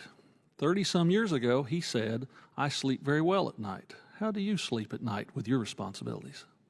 I sleep very well. Thank you for the answer I wanted. Yield back, Mr. Chairman. One comment on that. It's important. The reason I sleep well is I mentioned in my opening statement, because I have 162,000 of the best and brightest that America has to offer that do the job every day. And they actually do the work. I don't do any of the work. They do the work. And because they're out there, deployed under the ground, under the sea, in the air, operating in space, that should allow you to sleep well because it allows me to sleep well. And that's the exact point I wanted you to make, General, because the general public does not have an understanding or an appreciation for all of that. And for 30-plus years, this important role has been fulfilled. Again, thank you. Yield back, Mr. Chairman. Thank you, gentleman. Chair, and I recognize the gentleman from Georgia, Mr. Hyten, for 5 minutes. Thank you, Mr. Chairman. And just say to the Administrator, welcome back. We are honored that you are in the role you're in. We'll miss you here, but you are the right person for this position at this time, and we are honored deeply that you are in that role. And welcome back here today. General, let me begin with you. Just in light of all the conversation today, how do you prioritize the competing interests and needs between DOD, commercial, and SSA requirements? So it goes back to the discussion of the building block. So the building block, the essential building block from my perspective is our national security. And so that's the first thing that I have to worry about. Do we have enough information, enough situational awareness to allow me to exercise the authorities and responsibilities that have been given to me for the mission of Strategic Command and defend our nation in space? That is the first priority. That is the priority that the United States Department of Defense has to pay for, has to understand, et cetera. We have chosen over the last 9 years since the Iridium-Cosmos collision to pay for kind of the rest of the world, both with resources and manpower and money to provide that kind of collision warning, situational awareness for the world, because we realized after the Iridium-Cosmos collision in 2009, if a collision occurs, it is really bad for the security of America and for the security of the world. So nobody was doing it, so we said we can do it, so we did.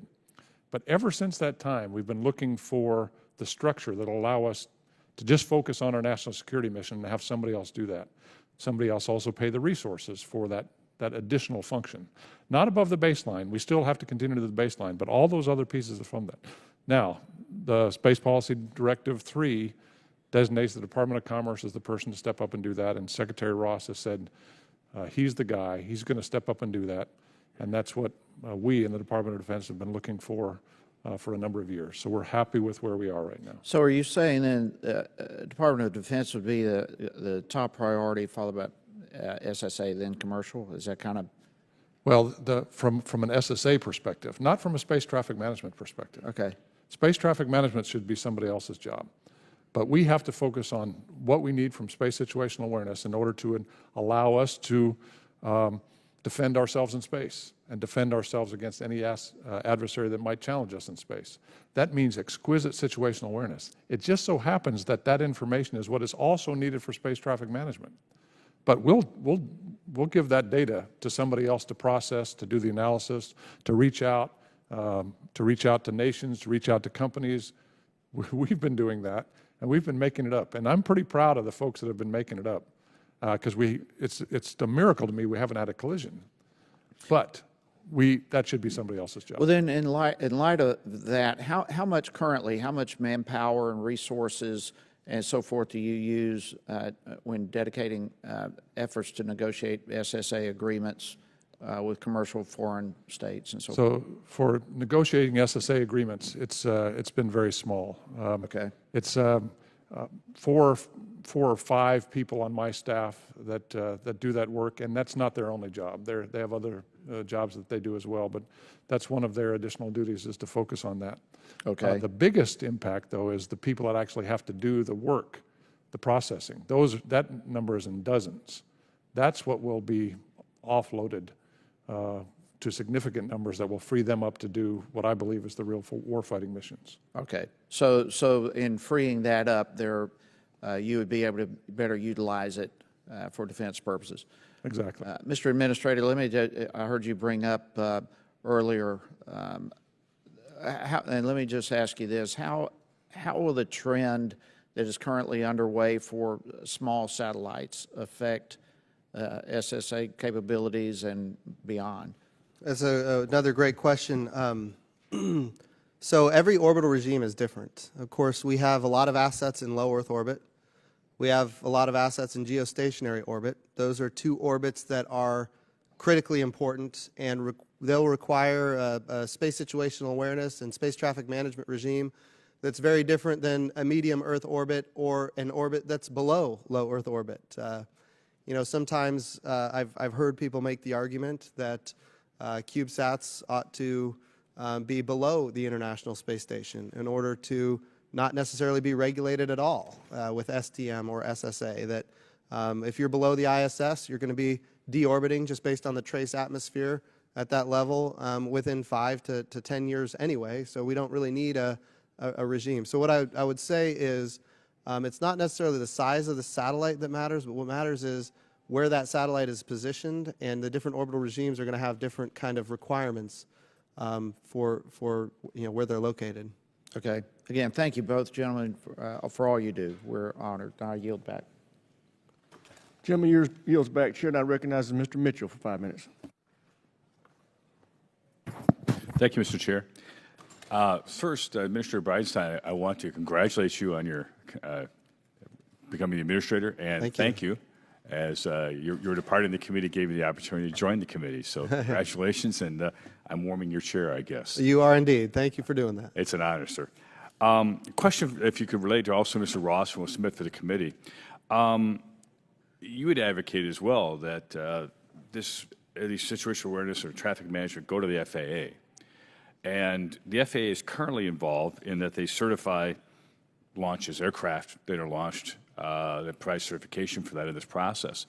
Can you share with me how much involvement the FAA has been involved in this process as this transition is going on? And I'll ask the same question of Secretary Ross as well.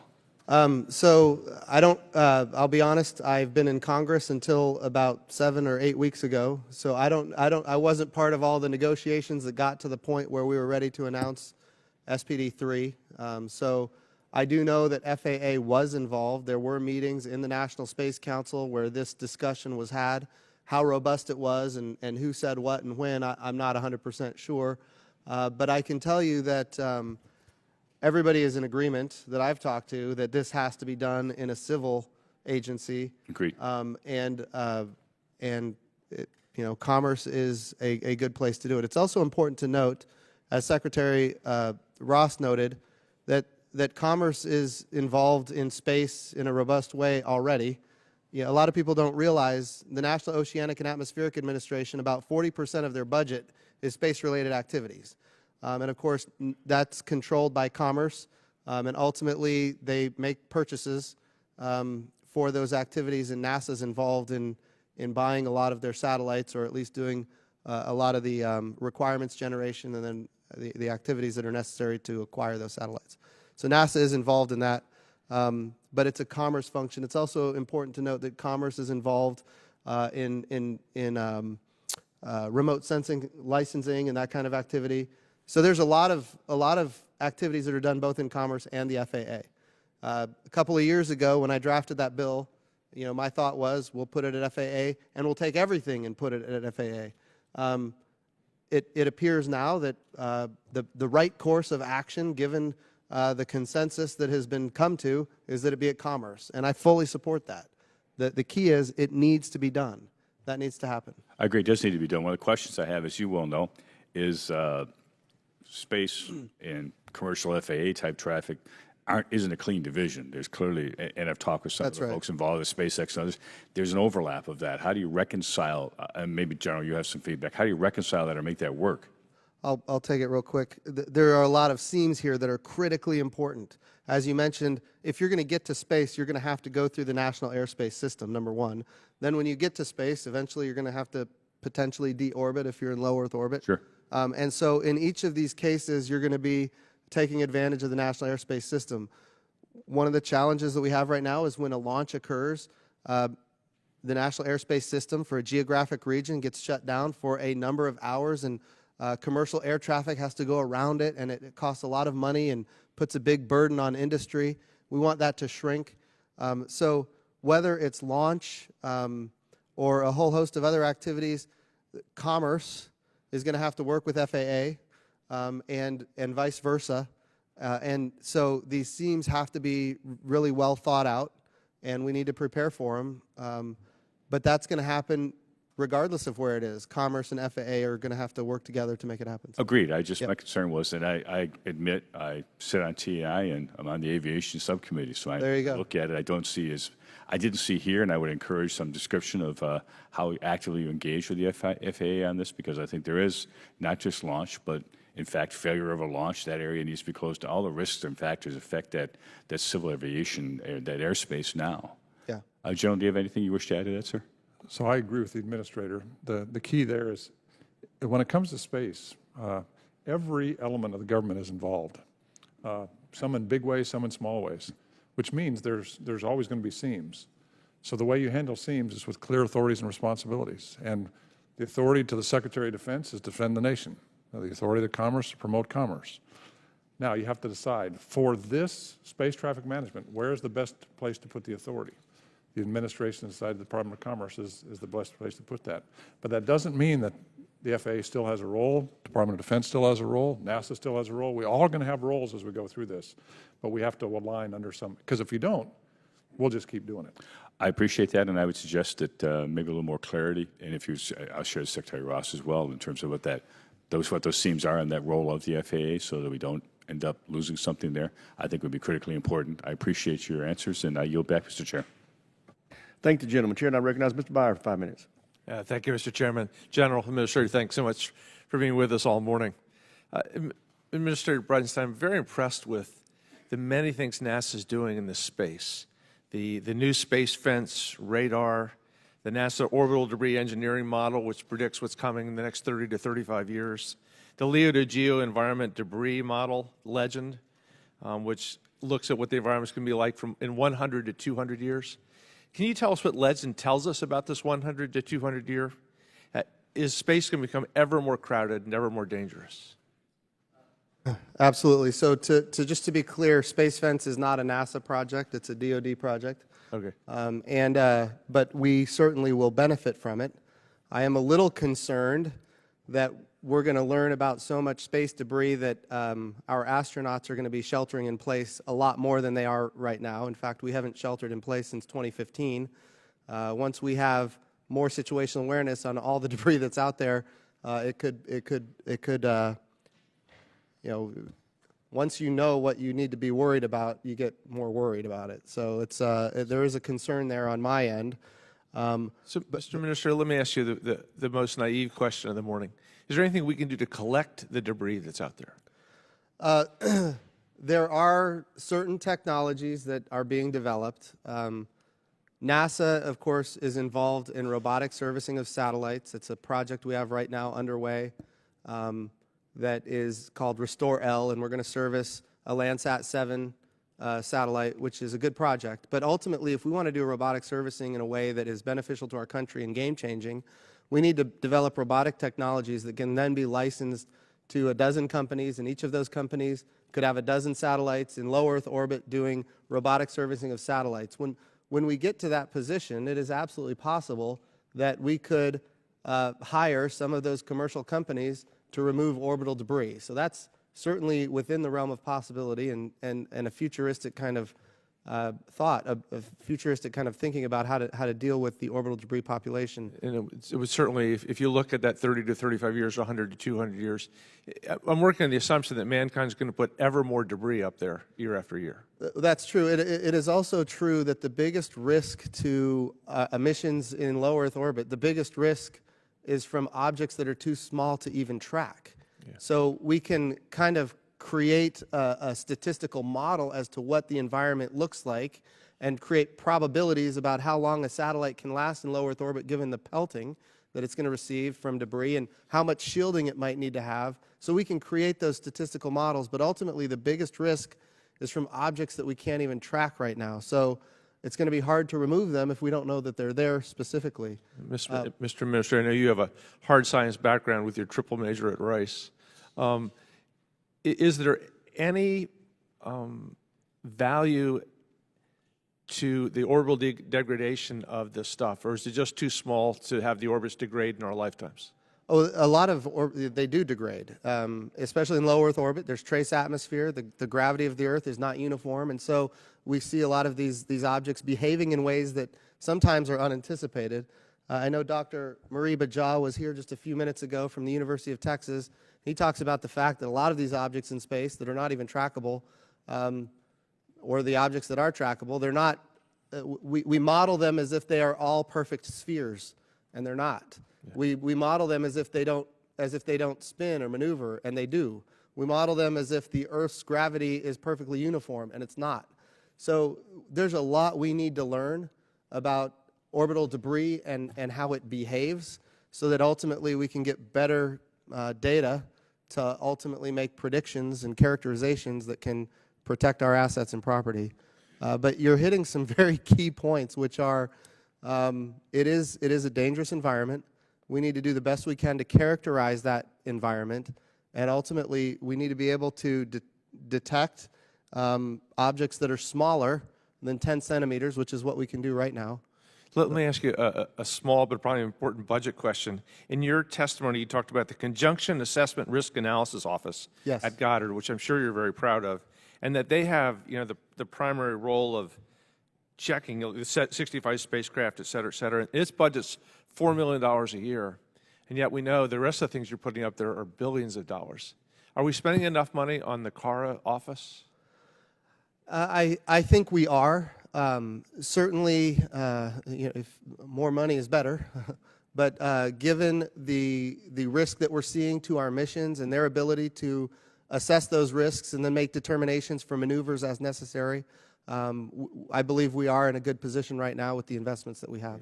Thank you, Mr. Minister. I yield back, Chair. Thank the gentleman. The chair now recognizes the gentleman from Florida, Mr. Dunn, for 5 minutes. Thank you, Mr. Chairman. Administrator Bridenstine, Jim, it's great to see you here. I have a couple of questions about the services currently provided. So the Space Policy Directive reaffirmed the basic collision avoidance information services are and should continue to be provided free of user fees. Can you confirm that that is so going forward? That is a big objective, again, because it's important for the United States of America to be preeminent here in this capability.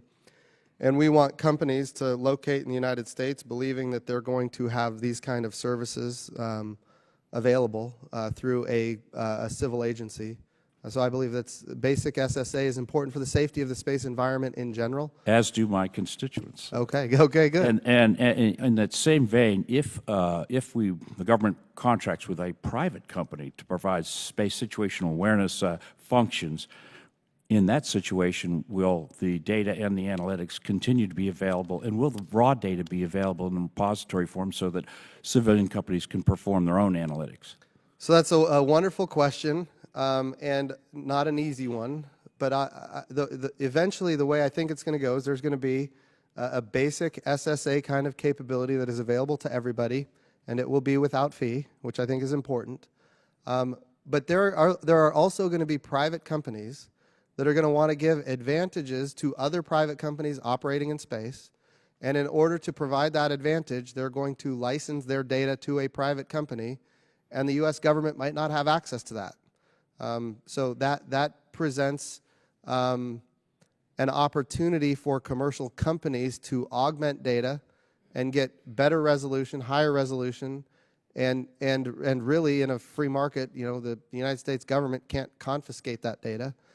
So I think there's going to be an architecture that is going to have a basic SSA capability, and then there's also going to be commercial companies that can come alongside and provide that to operators, maybe in their model. Other people might want to develop sensors and data and sell it directly to the government. That might be a model as well. So specifically, can you address the raw data that the government currently gathers? Would that raw data be available to private companies?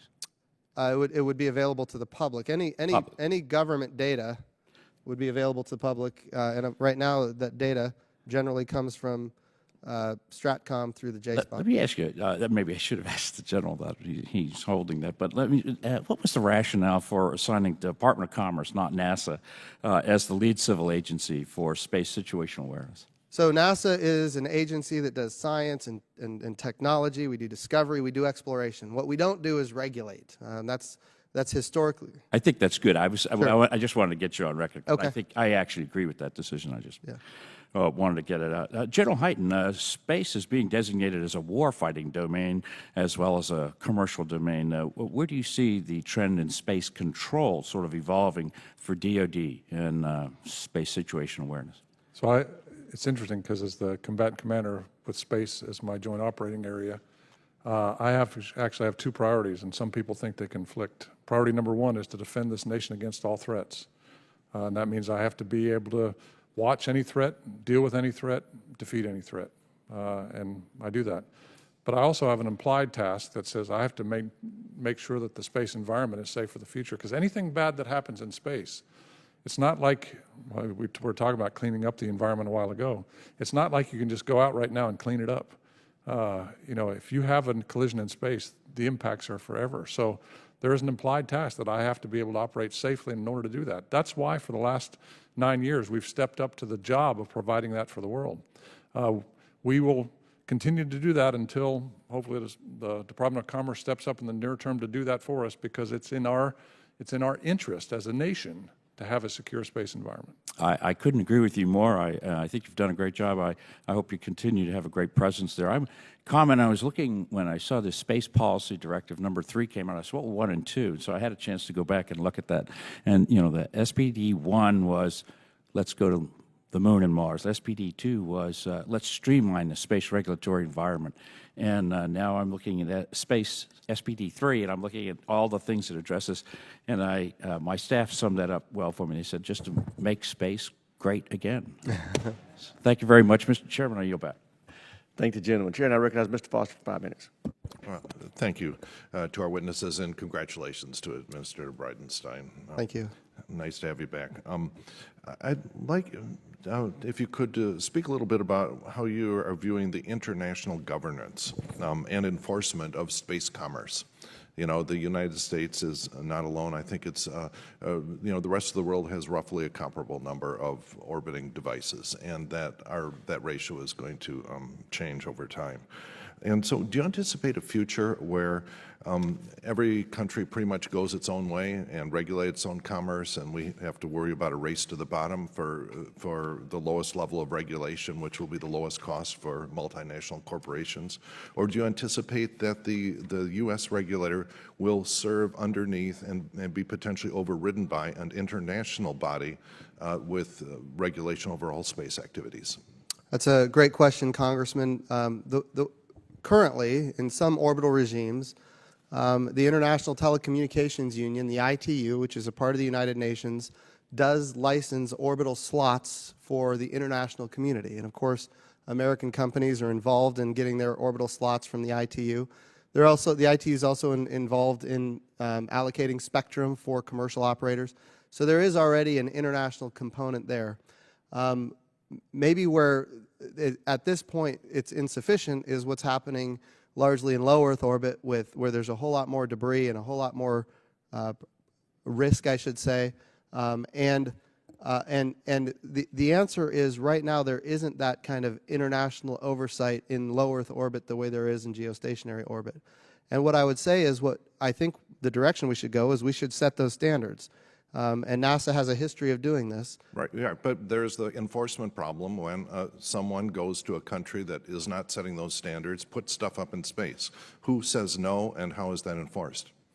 It's done through the ITU, which is I mean, look at the South China Sea, right? Right, right. No, that's right. You know, an international body clearly spoke and said that is not an acceptable activity, and a certain country that will remain nameless sort of is ignoring that. So, when that recurs in space, what is the scenario here that you're thinking of? So, as a pilot in the Navy, I used to operate in the Persian Gulf, and we would get challenged by various countries, and they would say, you're operating in the wrong part of the world or whatever, and we would always go back and say, under ICAO procedures, the International Civil Aviation Organization, that we were a sovereign U.S. aircraft operating in international airspace due regard. And that word due regard is ultimately what protects us from challenges from the international community. And I would argue that, you know, as it relates to us right now in space, we operate due regard. And I would say that as time goes on, American leadership might need to be a little stronger here so that ultimately we don't have collisions that beget more collisions. Yeah, okay, but what happens when two countries start fighting over mining the same asteroid or things like that? You know, is there any alternative to an international governance organization? And if there is not, why are we not prioritizing that first to get that structure in place and get the U.S. regulators plugged into it? I think the model that we utilize right now, and of course this is established through the Outer Space Treaty, where many countries are not signatories to the Outer Space Treaty. They have not ratified it. Important countries, you know, like China, like others you could name. Sure. So certainly that requires international pressure to get them to conform to the international standards. But so is your concept here that U.S. regulation will be secondary to international regulation, or that we're just going to go make up our own rules? I think we adhere to the treaties that are currently in place, specifically the Outer Space Treaty. And as long as we're operating under the obligations of our international treaties, which are incomplete, and there'll have to be detailed regulations. For example, if you look at cybersecurity, you can't have people put up swarms of satellites in ways without enough cybersecurity that ensures they can't be hacked and use their station-keeping ability to go and knock out the ISS or any of these sort of scenarios. There will have to be international standards on, for example, cybersecurity for any satellite with station-keeping ability. Okay, and there will be countries will have different opinions on that. If some countries think that the U.S. standards are not high enough, and we say no, that's too expensive, how do you anticipate that decision will be handled? So as far as your earlier suggestion that if we mine an asteroid and maybe somebody else wants to mine the same asteroid, and that could result in a dispute, I think the odds of that are exceptionally small, but I think also at the same time, we can operate due regard, and whoever extracts the resource has the rights to the resource under the Outer Space Treaty, which we are signatories to. All right. Well, I guess my time is up here, but I think, I really urge you to think more about the international. The idea that America acting alone is a reasonable model to proceed is not going to work. And, sir, 50 years from now, the majority of objects in orbit are not going to be U.S. objects, and we are not going to dominate space in the long term, and we should start planning for that and accept it, rather than just pretending like the world is not changing. I would argue that we are in compliance with our obligations under the Outer Space Treaty and other treaties, and that ultimately, we will. Yeah, but we have to get all the countries on Earth to do this, or it's not going to be too meaningful. And that's the thing that worries me. And we have to start by strengthening those agreements and making them uniform. And I don't see a lot of effort on this administration in plugging into a strong international regulatory regime. There isn't a strong international regulatory regime. And that should be prioritized. And so we need to have American leadership. Gentleman yields back, and that brings us to the conclusion of this hearing. I did want to point out, if we had members having to come and go, so some members may have some questions they need to get to y'all, so we're going to leave the record open for 10 days if you could respond to those in writing. And also make note of something else. This is a very important area of interest, and that's demonstrated by the fact that we had 30 members of Congress participate in this joint subcommittee hearing today, many of whom weren't even on the two subcommittees. And combined with, if you went outside 2 hours before this hearing, the line started forming to get in here. That usually only happens when the chiefs are here or the secretary. People care about what you do, and we're very proud that we've got two competent individuals such as you serving in the roles that you have. So thank you for being here. It's been very helpful. This hearing is adjourned.